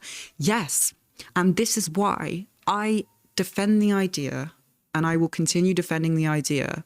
Why am I so bright right now? Whoa. Is that better? No, that's not. I don't know. I don't know what's going on. That's part of the why. Part of the why. Huh? It's part of the reason why whenever people say, oh, I'll never be able to draw, I can't draw, I always just reply saying, can you write with your hands? And when they say yes, I'll say, you have everything you need to be able to draw. You can create tiny, specific, complex shapes in a very tight space. You know, this is a very, very difficult thing to do. You know, people, I think, undersell themselves, undervalue themselves when it comes to drawing. You know, people who don't draw and who would like to be able to. I got it. I got the mosquito. It's okay, Ellie. It's okay. When in fact, writing is just so much more of a difficult activity physically. It's very, very demanding. Media loves the wheelchair user faking trope. Yes. That's something that I want to bring up in the eventual video about disability. It's scary. We never stand up from our wheelchair in public because there's so much risk of getting essential survival supports taken away if ignorant people report you. That's awful. I mean, I haven't really been in public a lot since having the wheelchair, but when I have been, I must admit, yeah, I don't really want to like stand up, or when I stand up, I'm really worried, you know, about people being like, oh, I see. Huh. You know? A pretty common misperception is that disability is all or nothing. I worked in an art museum and people thought we were silly for working things out with the visually impaired. Yeah, it is a very common misconception that disability is all or nothing. And yeah, that's a really good way of putting it. And that really does all or nothing. You know, oh, if you can't write, then how can you draw? Oh, if you can't walk to the shop, then how come you can get up and walk 5 meters to, you know, to the other side of your bedroom? You know, all or nothing. Because I feel like, yeah, and I feel like part of the reason is like, surely if your disability wasn't all or nothing, like why would you want to use a mobility aid if you had any leg function whatsoever? Like a lot of people can't wrap their heads around the idea that someone might need it sporadically, intermittently.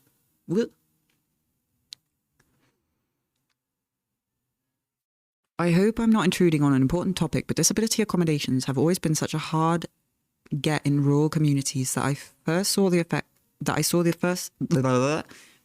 effects firsthand so often it was alarming. You're not intruding at all, Slobble, you diddly. What a great name. You're not intruding. I enjoy it when people chime in with their observations. And I think that, you know, everyone in chat likes it when other people chime in with their observations because, you know, there's this thing of, oh my God, you know, I feel less alone knowing that, you know, I don't know. It's nice to talk about it. I know that it's not something that you know, this is basically the only space that I have to ramble so much about this. I mean, it's therapeutic, right? So, you know, yeah.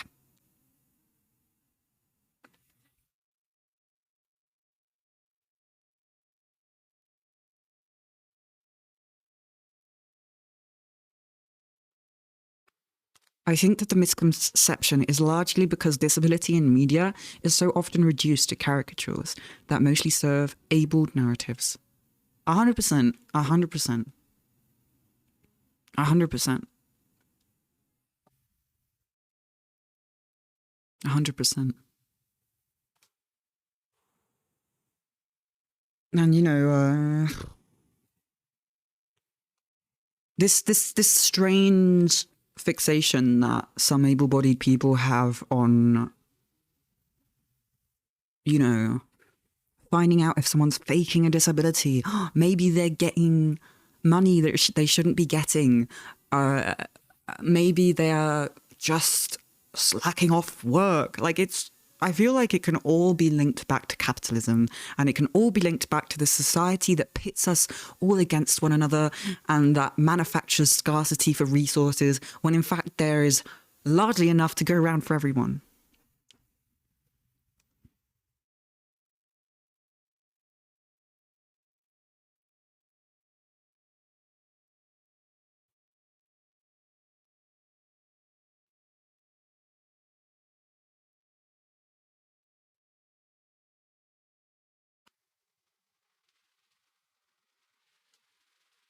Thank you, everyone, for participating on this topic. It's nice to talk about it. You know, it might not be the the most it's catharsis, right? It's like vent art. It's like drawing Charles, right?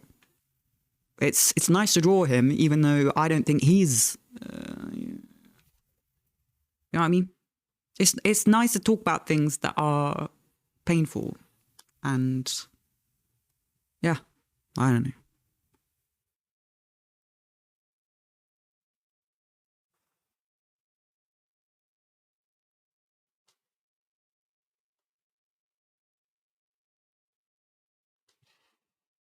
So thank you all for chiming in. You know, I'm doing the thanking thing because quite often people chime in and say, "Oh, I'm sorry for chiming in," and it's sometimes it's their first chat message. I'm so sorry for chiming in, but here's my experience with this, and I'm just I just want to reiterate and make it clear that it's fine to lurk. There's no problem with lurkers, but I'm a lurker myself on Twitch. When I watch people, I don't really participate in chat, but it's I think it's great when people chime in with their own experiences. It makes for a much more interesting stream for me and other people, right? And I think, I don't know if people who participate in chat realize how much it helps keep the conversation going and keep the stream alive. When you do chime in, it really helps me out because I'm bouncing off what you're saying, and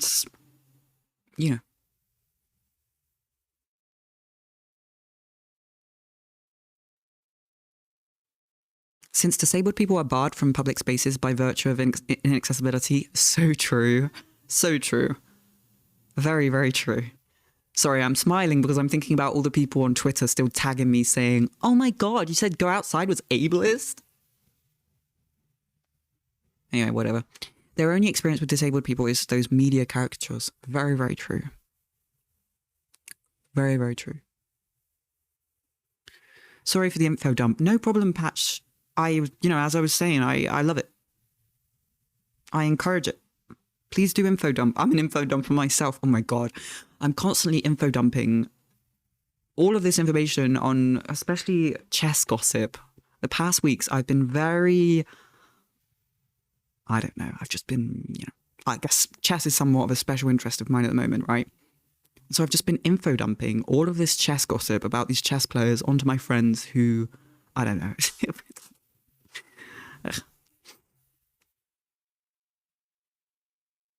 No problem with info dumping. I love it. There have even been laws in some countries barring us from being visible in public in the past. Jesus. I think I've heard about that. Gentle beasts. Sorry I'm not participating more. I'm just thinking about ways you might portray Charles as more evil. That's cool, no problem. The ugly laws here in the States are fascinating and I'd like to learn more about them. Well, hang on. I'm just going to open my sticky notes that I like to just write random crap on. Not crap. Interesting information. And I'm going to write ugly laws. Because that's something that I haven't... Well, I have heard about it, but I just, forgotten about it. And now I want to know more about it too. So I will look into that.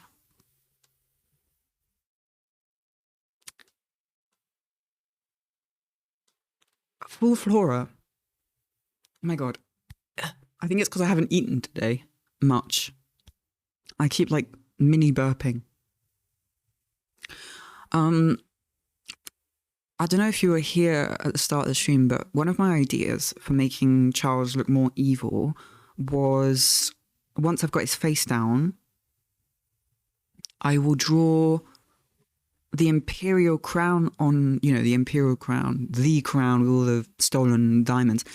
And inspired by a cartoon I saw that I will show on stream tomorrow or whatever, the diamonds would be replaced with skulls.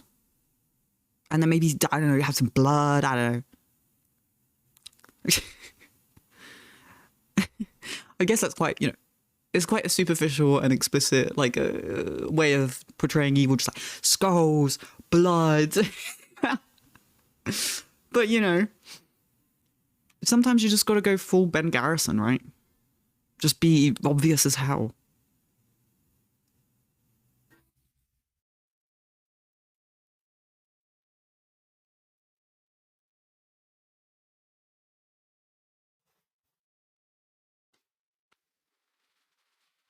Is it reductive to say that I feel so much disability accommodations aren't getting due attention because elected officials don't know or care about the struggle faced? It's probably more about money than humanity, but I want to believe ignorance is the biggest issue as opposed to arrogance. Yeah, I mean, I think there's both, right? And I don't think it's reductive. I think,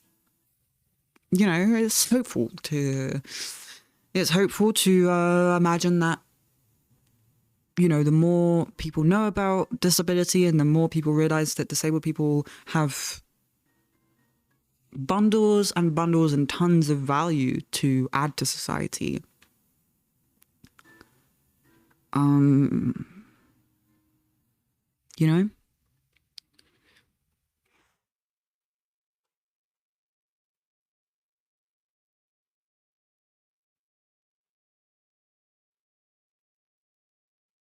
Ooh, we like the skull diamonds metaphor, though. It's a good one, isn't it?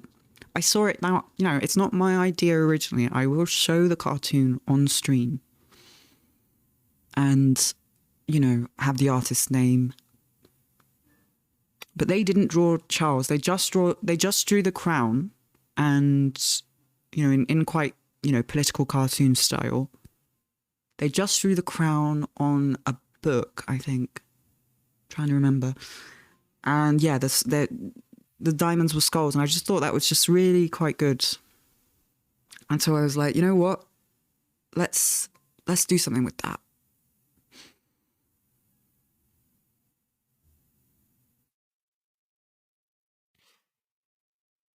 I'm gonna cut my fringe, I think, before the next stream because it's just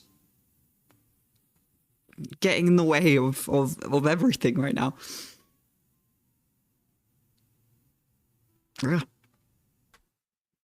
How much fringe can one guy have? Just get it. I want it out the way, but I also want it in the way. There we go.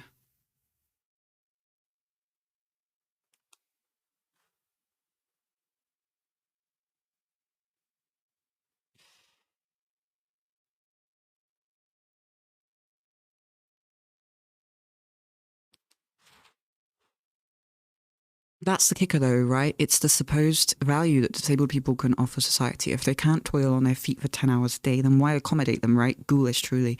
I agree. I mean, the thing is like, I think the perception of what people add to society is just really, it's very based on able-bodied things, and there's not really, there just aren't accommodations for, like, I don't know.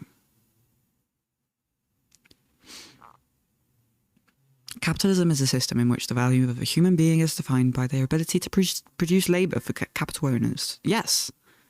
And because of how things are set up, disabled people are often barred from both public spaces and, most jobs because, while accommodating for disabled people, as it was, mentioned before in chat, it costs monies. It costs monies. It costs money. It costs monies. And, it's just easier to not include us, right? It's easier to just be like, oh, this person can't toil on their feet for 10 hours a day, so let's just completely disregard ever, just disregard them completely.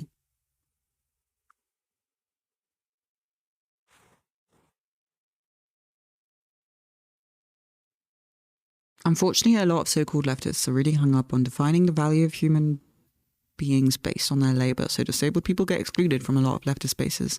Yes. Well, there's a very kind of reductive vision of what labor can be, and I don't know, there's just this perception that disabled people have nothing to contribute. Right? There's just this perception of that, and I wanna, I'm here to challenge that.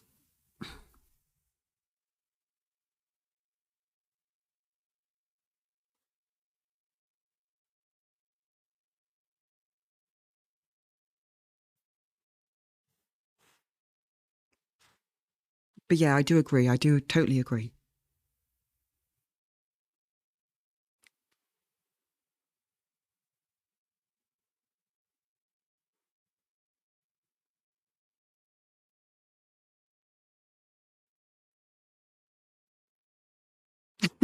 Whoops, I just kind of gave him makeup. No.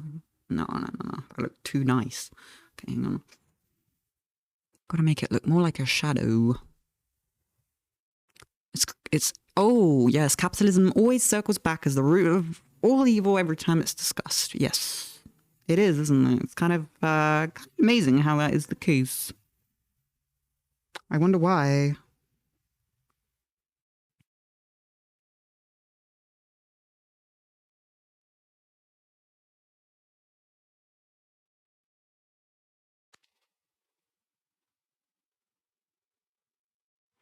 I think I've made his left pupil slightly too big. You tend to think of capitalism as a head on a multi-headed hydra. Ooh.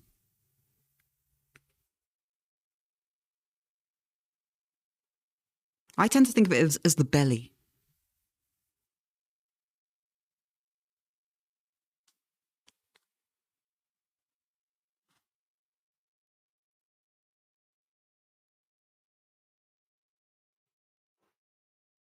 Firstly, disabled people have a huge amount to contribute. Yes. Secondly, your society should never be based on whether people contribute enough in the right kinds of ways. Yes. That's why I like to quote, to each according to their ability, to each according to their need. I'm saying it wrong, but yes. Just like it does not matter about the amount that someone can contribute. It matters about, well, the fact that we're all different in the ways that we do, right? There should be no one standard for how much someone, I'm not even finishing my sentences. Sorry. I think it's because I've been, I've been streaming for 2 hours. I know when I've been streaming for 2 hours because I start trailing off. Like I say something and I'll be like, blah, blah, blah, blah, blah. Oh, I think that blah, blah, blah. Huh? And yeah, and then I'll look and I'll be like, oh yes, I've been streaming 2 hours. Right on the dot.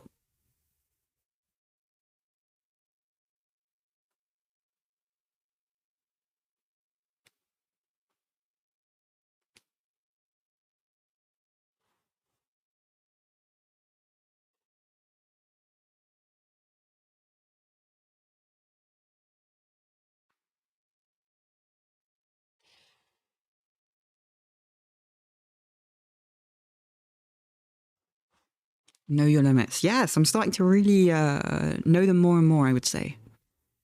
Like the last streams, I mean, if you look at my VODs, they're all almost the same length, which is just very satisfying. Starting to get into some kind of routine,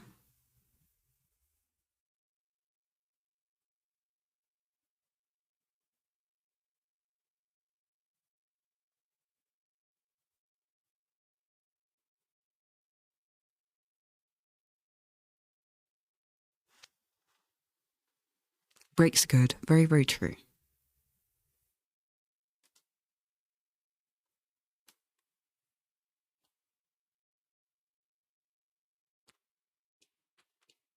And we've got a basic head down. I'm quite happy with the face. I must say, I am starting to be chuffed. And it's a nice feeling.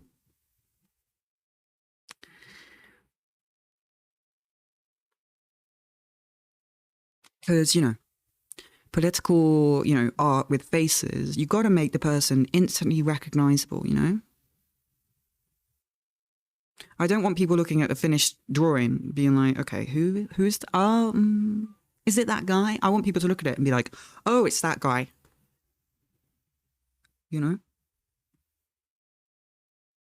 That way they can focus on the message instead of trying to figure out who the hell is this? Well chuffed. Well chuffed.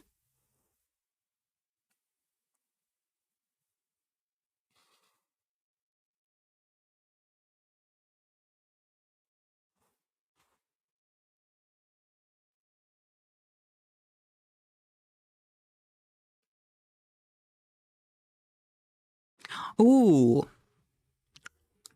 Well, it's not a nice, not a good thing that I'm about to say, but to tie the ableism things into the royals, the Queen has two siblings that were basically just erased from the royal family. No one talks about them. They are not a part of the official royal family, and they've just been hidden away because they're disabled.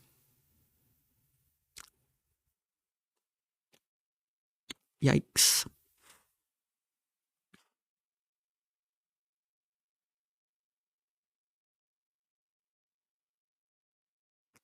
When we join the stream, we recognize who you're drawing right away, but we did have a hint or two in the context. Yeah.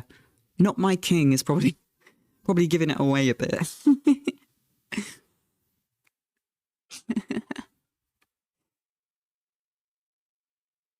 Are they rich also, or like abandoned? Abandoned. I think that the royal family just pays for them to be locked away somewhere. Well, in some kind of institution. But yeah, they're not rich like the royal family. They don't live lavish lifestyles and they don't get visits. From what I understand. I think JFK had a sister like that as well. This is quite a common occurrence in royal families and politicians.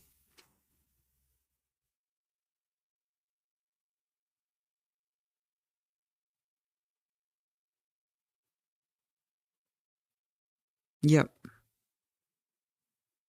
It's pretty fucked up, isn't it? Pretty damn fucked up if you ask me. Just my opinion. I'm just a guy making art in the street. On the internet, showing my feet.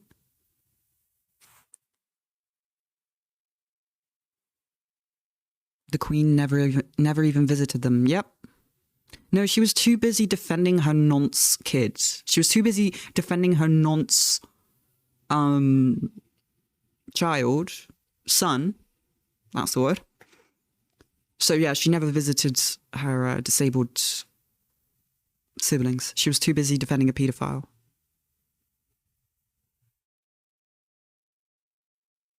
Oh, but she's such a cute old lady. Oh, but look, she wears cute little dresses with flowers on. Stop disrespecting the dead.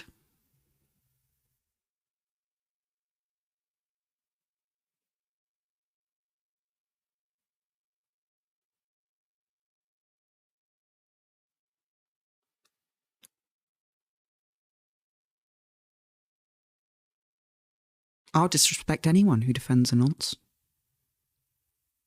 I don't care if you're a little old lady. Huh.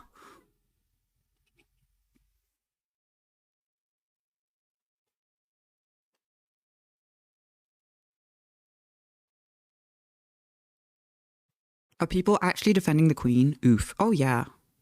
Oh, yeah. I mean, obviously, in the leftist side of the internet or whatever, a lot of people are, very critical. But yes, You know, there is a side, there's the other side, the royal sympathizers, the monarchy sympathizers, people who have bought into the royal propaganda.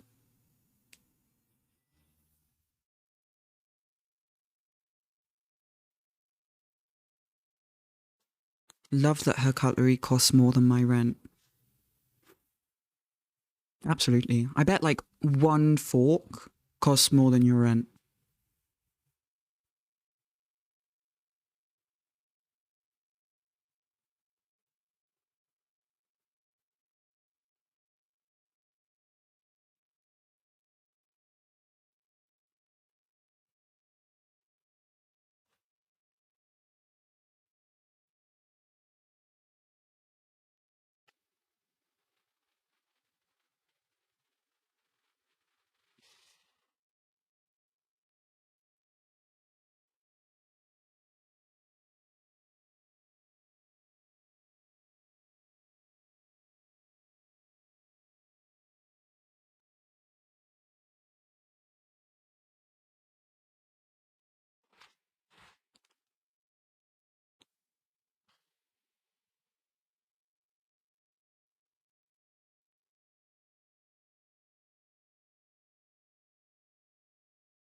I've gone overboard a bit with the shading, am I?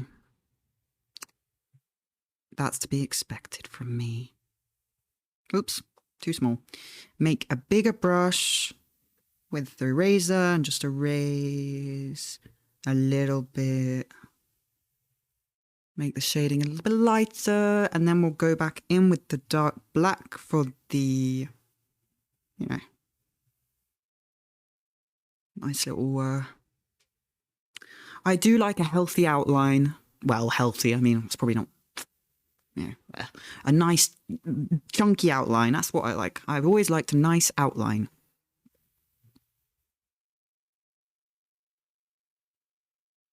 I must say. It makes him look sinister, don't worry. Oh yeah, true. Why have I given him hair blowing in the wind? It's not what's going on, is it? It's not what's happening.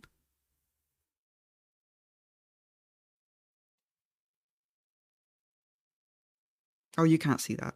I gave him like a little quiff or something like. Is that the word quiff? Quiff? I don't know. Right. Oh no, I shouldn't be. I shan't. I shan't. Oh my god. I won't detail his hair because I'm gonna put a crown on him. Shan't. Is that because I'm drawing a royal? Like I'm starting to speak in royal tongue?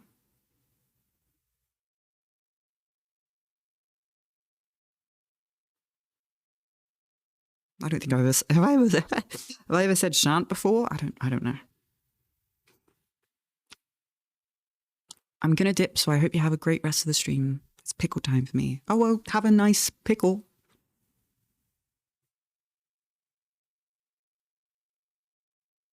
Right. I think it's time to make his head smaller.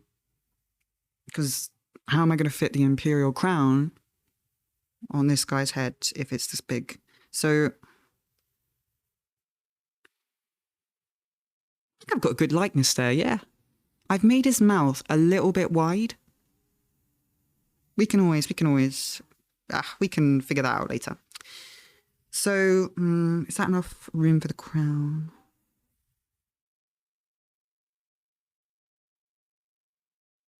You crush his head. I crush his head.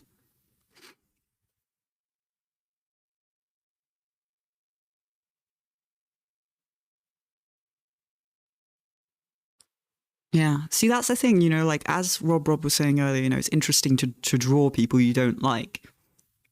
It's kind of, you know, making art of like a representative picture of someone's face that you don't like. Then you can kind of do whatever you want. You can distort it, crush it, and blah. How about some devil horns? Oh yeah, we could do some devil horns.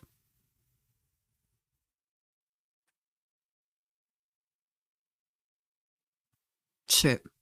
Does that look like ears? Hang on.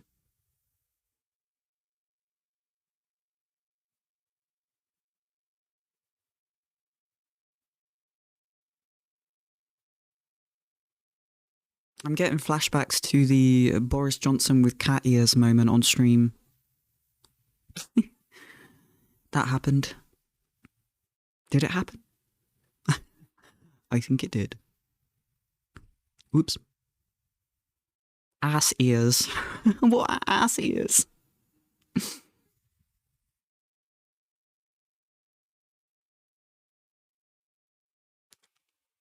Right.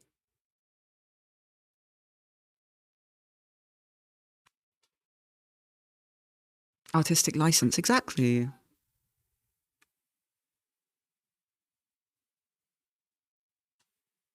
Like the donkey kind of ass. Oh, donkey ass. Right, okay. What donkey's ears like?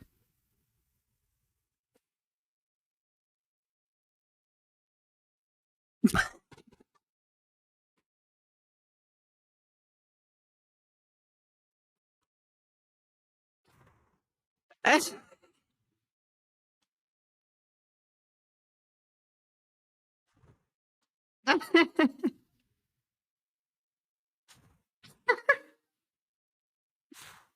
think it's perfect. I think it's perfect.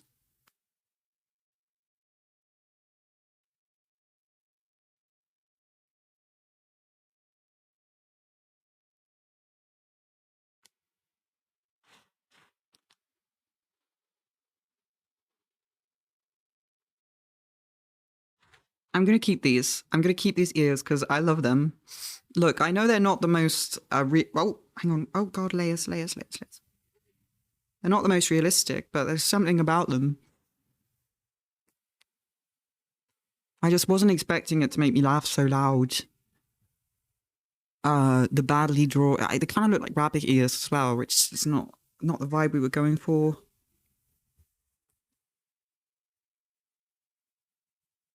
Yeah, we'll keep the layer with the ears. There's something about them. It looks like a child came in and just drew them, which is funny. Not my donkey.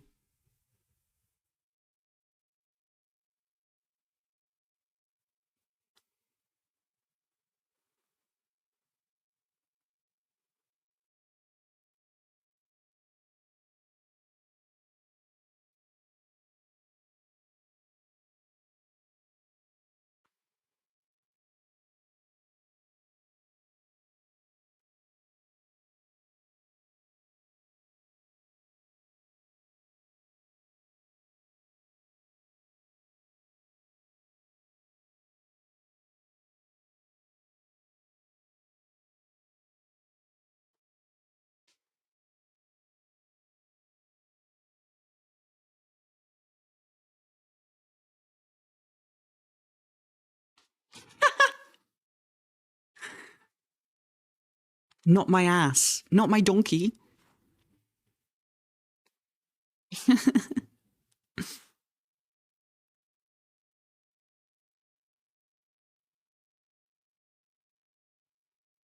Not my donkey.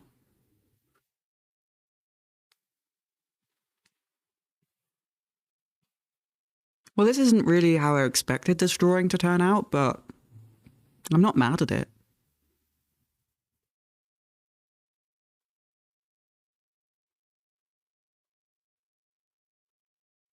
There's a certain something.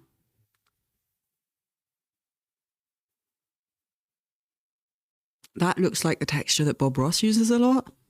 Ooh. Okay, so I'll keep that in mind then for next time we do the Bob Ross streams. I will keep in mind that Artist Crayon is a good Bob Ross. We haven't used that in Bob Ross. Have we used that in a Bob Ross? I don't know if we've used that in the Bob Ross painting, the Artist Crayon. Because I was only in this category of painting. I hadn't thought about using sketching brushes.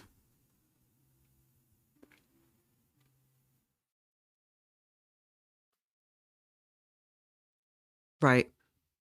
Oh, I accidentally did that on the wrong layer. I removed the ass. I'm sorry, I had to delete the ass. I did it on the wrong layer. Right, I will remove that. Look, the rabbit ears, the ass ears, they're still there. I'm just going to hide them because I'm good with layers. What can I say? I'm I'm a techie guy, you know. I'm a bit of a geek now with the layers. I'm getting good at it. Okay. Enough joking around. Ass deletion. Delete the ass. The ass must be deleted. Right, I'm just going to find a picture of... Hang on, I'm just going to save this picture of him so I have it for reference. And I'm going to find a reference of the crown. Reference of the crown. Reference of the crown.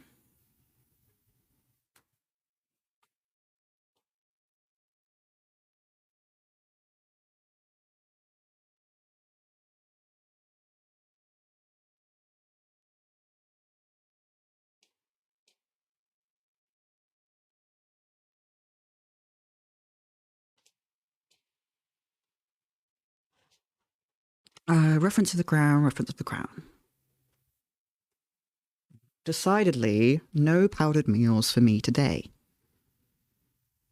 Unless they manage to fit it in the mailbox, which would be kind of amazing. I will check the mailbox for the powdered meals. Nah, I wouldn't fit. Nah, I wouldn't fit. I'll just abandon all hope for the powdered meals today. It's okay. It's all good. I'll get over it. Imperial crown. Oh, Imperial crow. Imperial crown.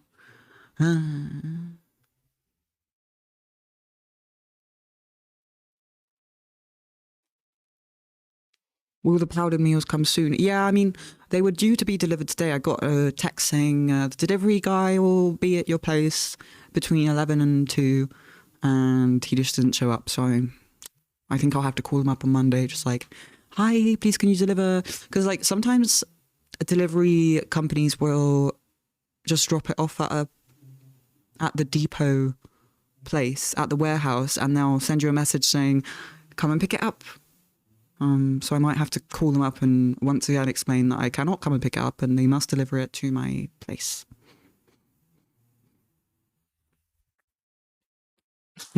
Delete his ass. Delete his ass.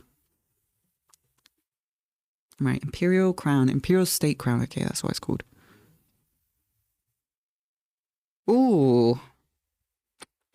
What reference? This is quite a good one. God, it's just so over the top, isn't it? This crown.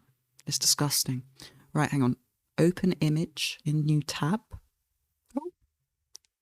Oh. Yep. Okay, that's what I want. Yep. Okay. Get the chat back up there. And then we can just get this back. Oh, there we go. There we go. Oh. Does everyone like seeing the reference? I think it's probably good to have the reference up. I know Rob said, you know, it's... Rob, you said that you liked seeing the reference, so I've just included it every time now. Oh, I'm trying to get it.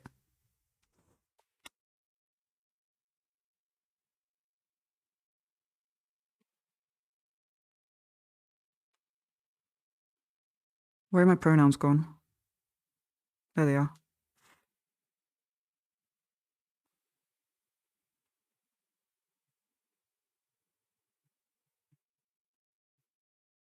All good, all good.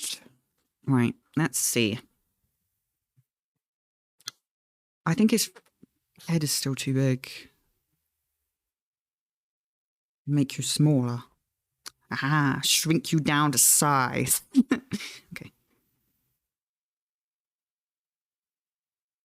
There's something thrilling, you know, about disrespecting a monarch by drawing him, you know?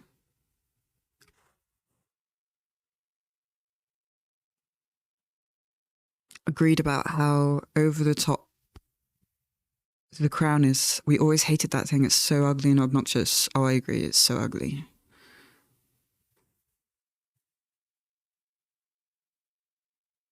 I think it's cool because lots of people think using references is cheating. What? Really? That's ridiculous. How do they... What?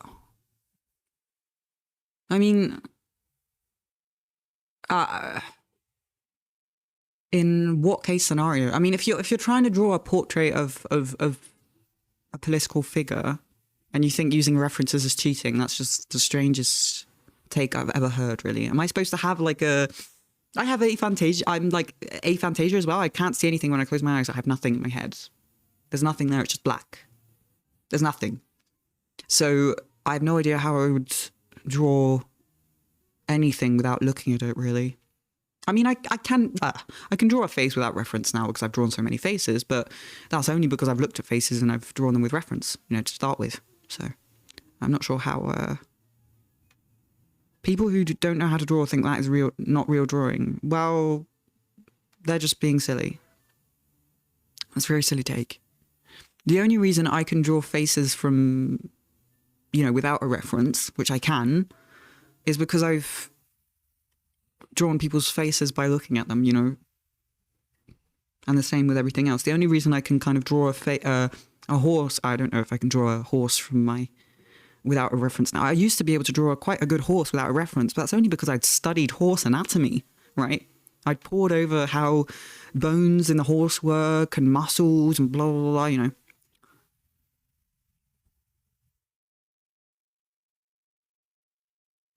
Only people who don't do art and don't know anything about it say things like that. Yeah, true. I bet Elon Musk says stuff like that.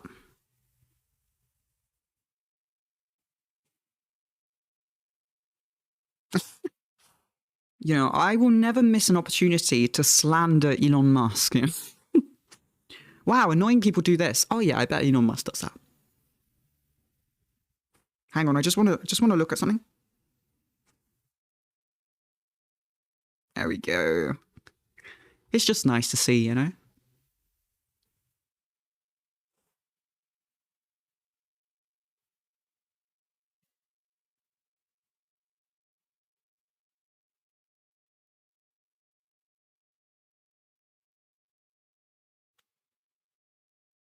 Using a reference is an important part of being a good artist. I agree. And the best kind of reference to use when you're learning... Now, obviously, this isn't always possible, right? If you want to draw, King Charles or whatever. Well, not my King Charles. I will call him now, not my King Charles. If you want to draw him, then you can't just go and see him in real life and, ask him to pose, right?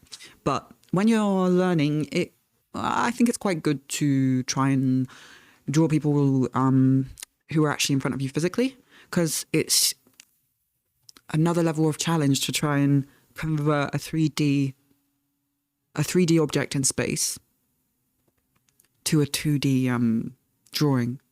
Whereas what I'm doing now, using a 2D reference and converting it into a 2D drawing, arguably is a little less... It's not less... Well, I wouldn't say it's less challenging, but it's a different... It's a different feeling. Love this channel now. Nice, nice, nice. Thanks, Slobble ya diddly. Is that because you saw is that because of the Elon art? Is that what got that caps lock appreciation? Maybe I should show it more often. Every 10 minutes I will just put it up and zoom in.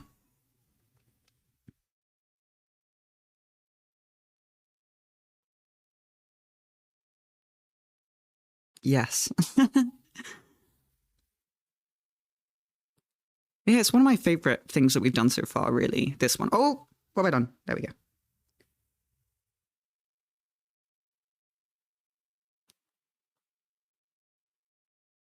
Lol, didn't he even give his own kid a number instead of a name? Yeah, he named his own child after a military aircraft.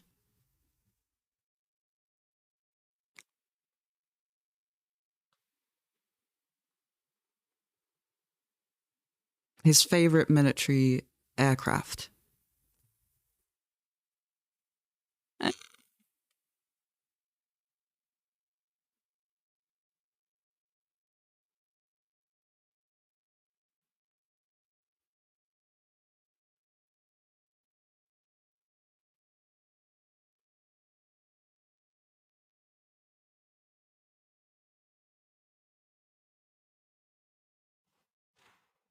So, you know,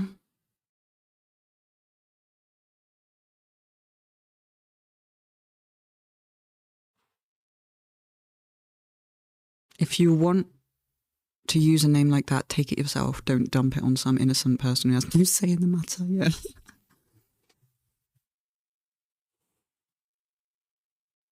You got to be careful on Twitch. There's a lot of weirdos around. True. I do have chat on follower only, and people have to be following for 10 minutes before they say anything. And also, I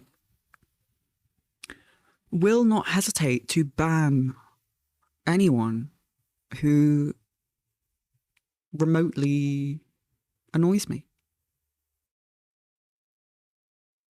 I hope that doesn't come across as a threat. I just mean if anyone comes in here like, Elon's my favorite guy, I'll just be like, this isn't the place for you, buddy.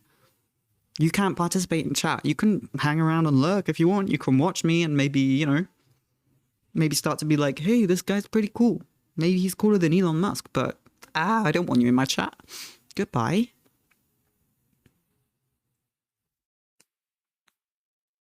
Goodbye. Goodbye. Yeah, I've even disabled raids. People can't even raid me.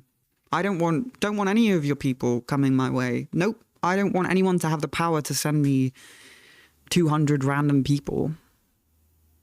Elon's my favorite guy. Rob, you are playing with my fire. Rob, stop playing with my fire. You're playing with fire, buddy. I know you're joking. It's fine. I know you're joking.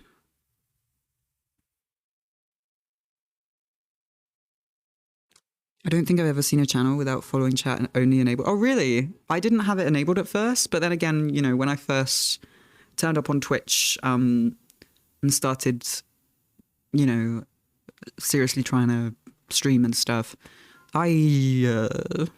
my Twitch etiquette, let's just say my Twitch etiquette was kind of non-existent.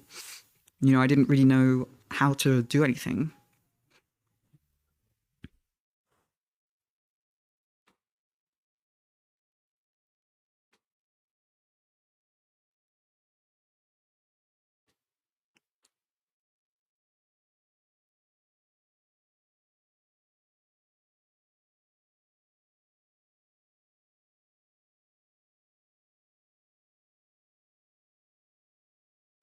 Just having a bit of a moment there with the music. Okay.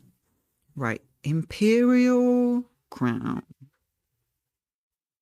I'm sorry, I need to go to the restroom again. I can't be drawing anything if I need to pee. Sorry for the explicit word. Right. I'll be right back. I will leave you with this lovely piano moment. There we go.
I'm back.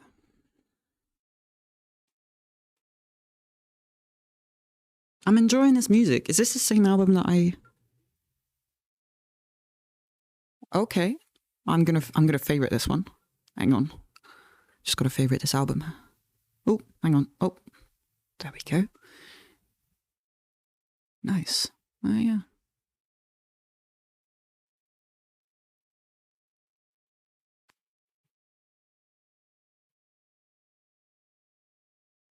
Yeah.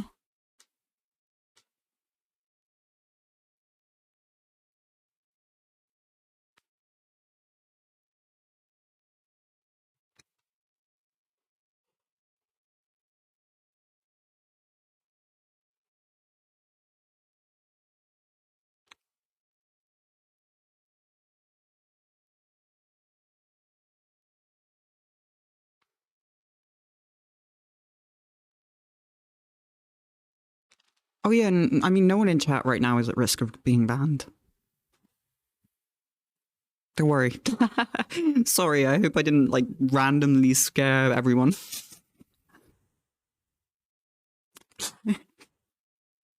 Ah, the power. Ah, I have it. Okay. We're past 2 hours of streaming, so I'm just starting to unravel over here.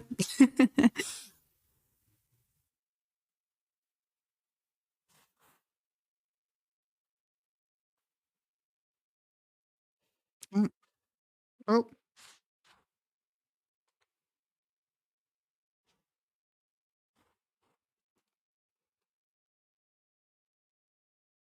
I'll probably go and take a break soon. It looks like you're wearing a giant crown. Oh no!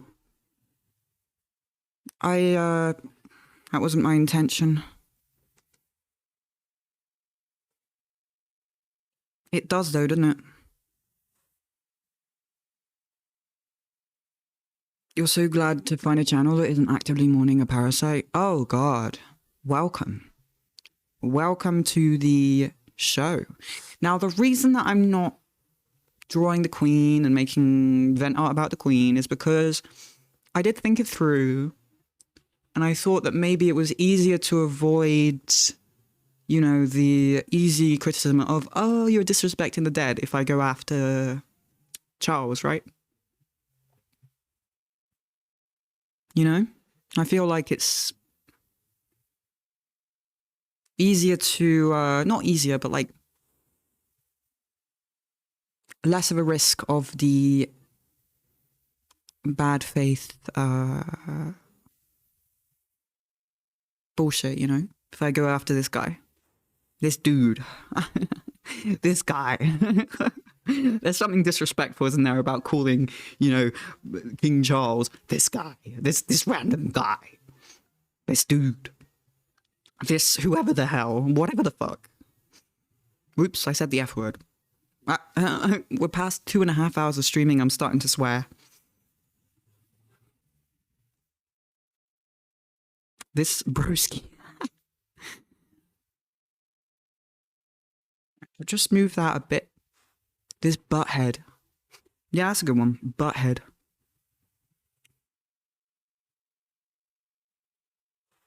Your art, no matter criticisms, will always be art. Yeah.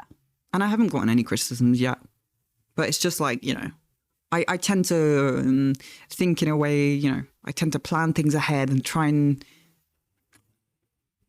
make sure to fill the holes in my defense, let's say. Kind of like chess, you know? Trying to plan ahead, make sure that, you know, I'm not risking... Oh, layers. Bloody layers. Right, hang on. Get another layer. Oh, mosquito. Bastard.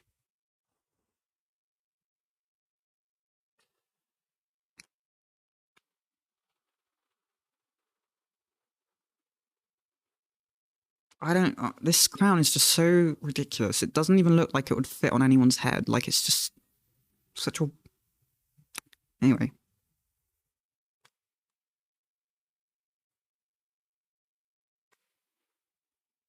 Maybe... Well, if I do it on another layer, I could always move it around, I suppose.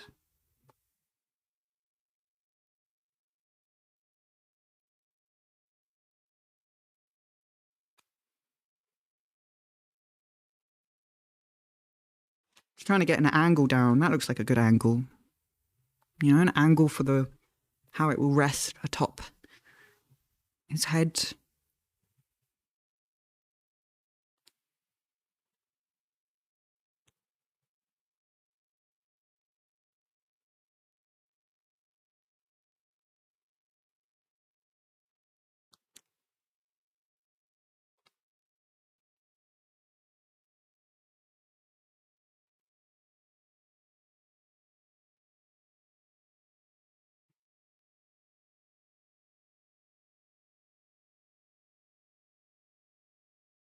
Isn't he being crowned king today?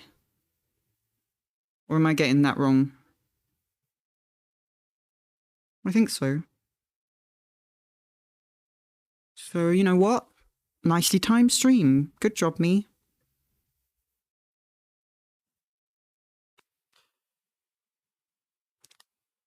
Perfect time to draw this butthead.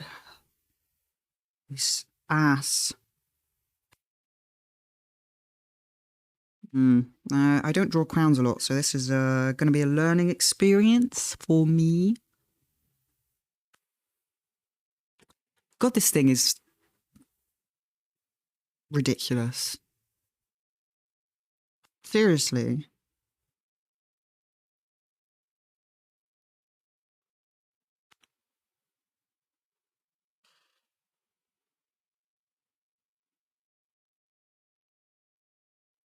So we've got this kind of hat situation. It's like a bit of a hat underneath. It's got a velvet hat situation. Just looks like a pie on his head. Or it looks like a chef hat.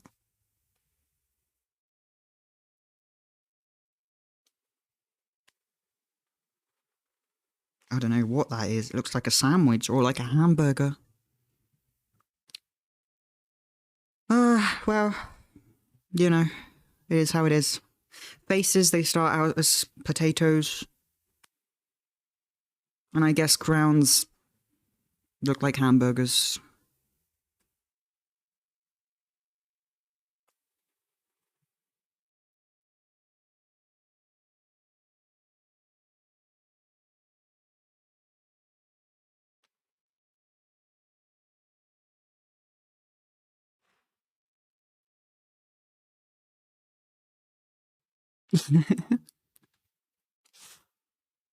It probably has an internal mechanism to hold it in place. Oh, that's a good point, actually. Well, like, probably like some metal cross, like a metal thing.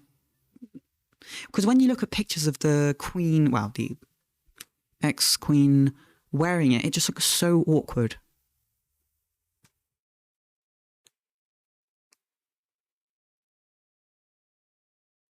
I like how you draw the eyes. Thank you. That's good. It's good that you like the eyes, because I feel like if I haven't done my thing yet where I flip the canvas. Hang on. Okay, this could... Hey, it doesn't look too bad. That's fine. Sometimes when you flip the canvas, suddenly you're like, oh my god, how could I have not seen that that is not how it should be? But no. That's a good sign. Okay, so...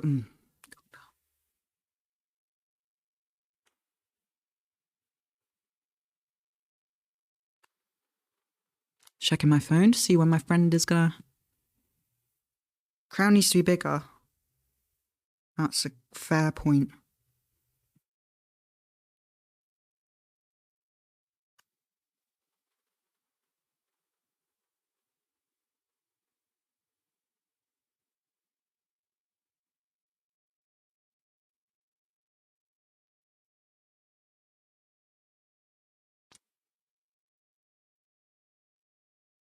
Like a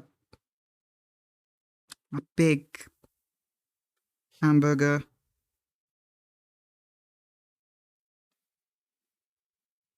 I can only find photos of Liz wearing it, though. Yeah.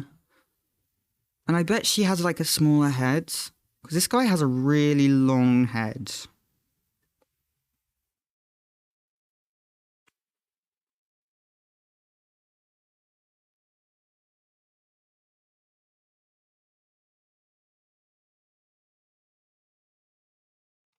Yeah, I'm definitely... well, I'm definitely getting to the end of this this stream. Because I'm struggling right now. I can feel it. I can feel it. My drawing capacity is withering as we speak.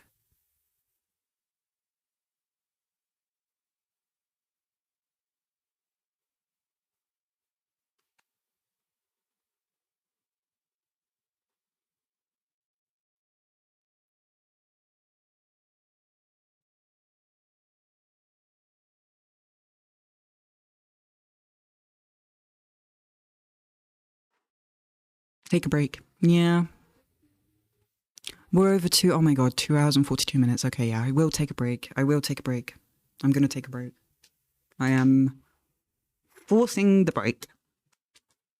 Thank you all for stopping by today. It means a lot. For this cursed stream. Some more event art. Maybe next art stream we're gonna balance it out with some Bob Ross. We've got a good start down on this anti-monarch piece.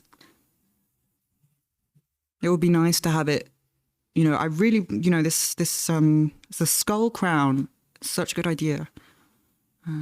Eat something tasty. I will try, I did make some tofu this morning. I made some nice tofu. And I didn't eat a lot of it because I just felt nauseous and I didn't feel like food, but I'm starting to feel like food now. I feel like the activity of drawing has made me hungry. So I'll go and have some tofu.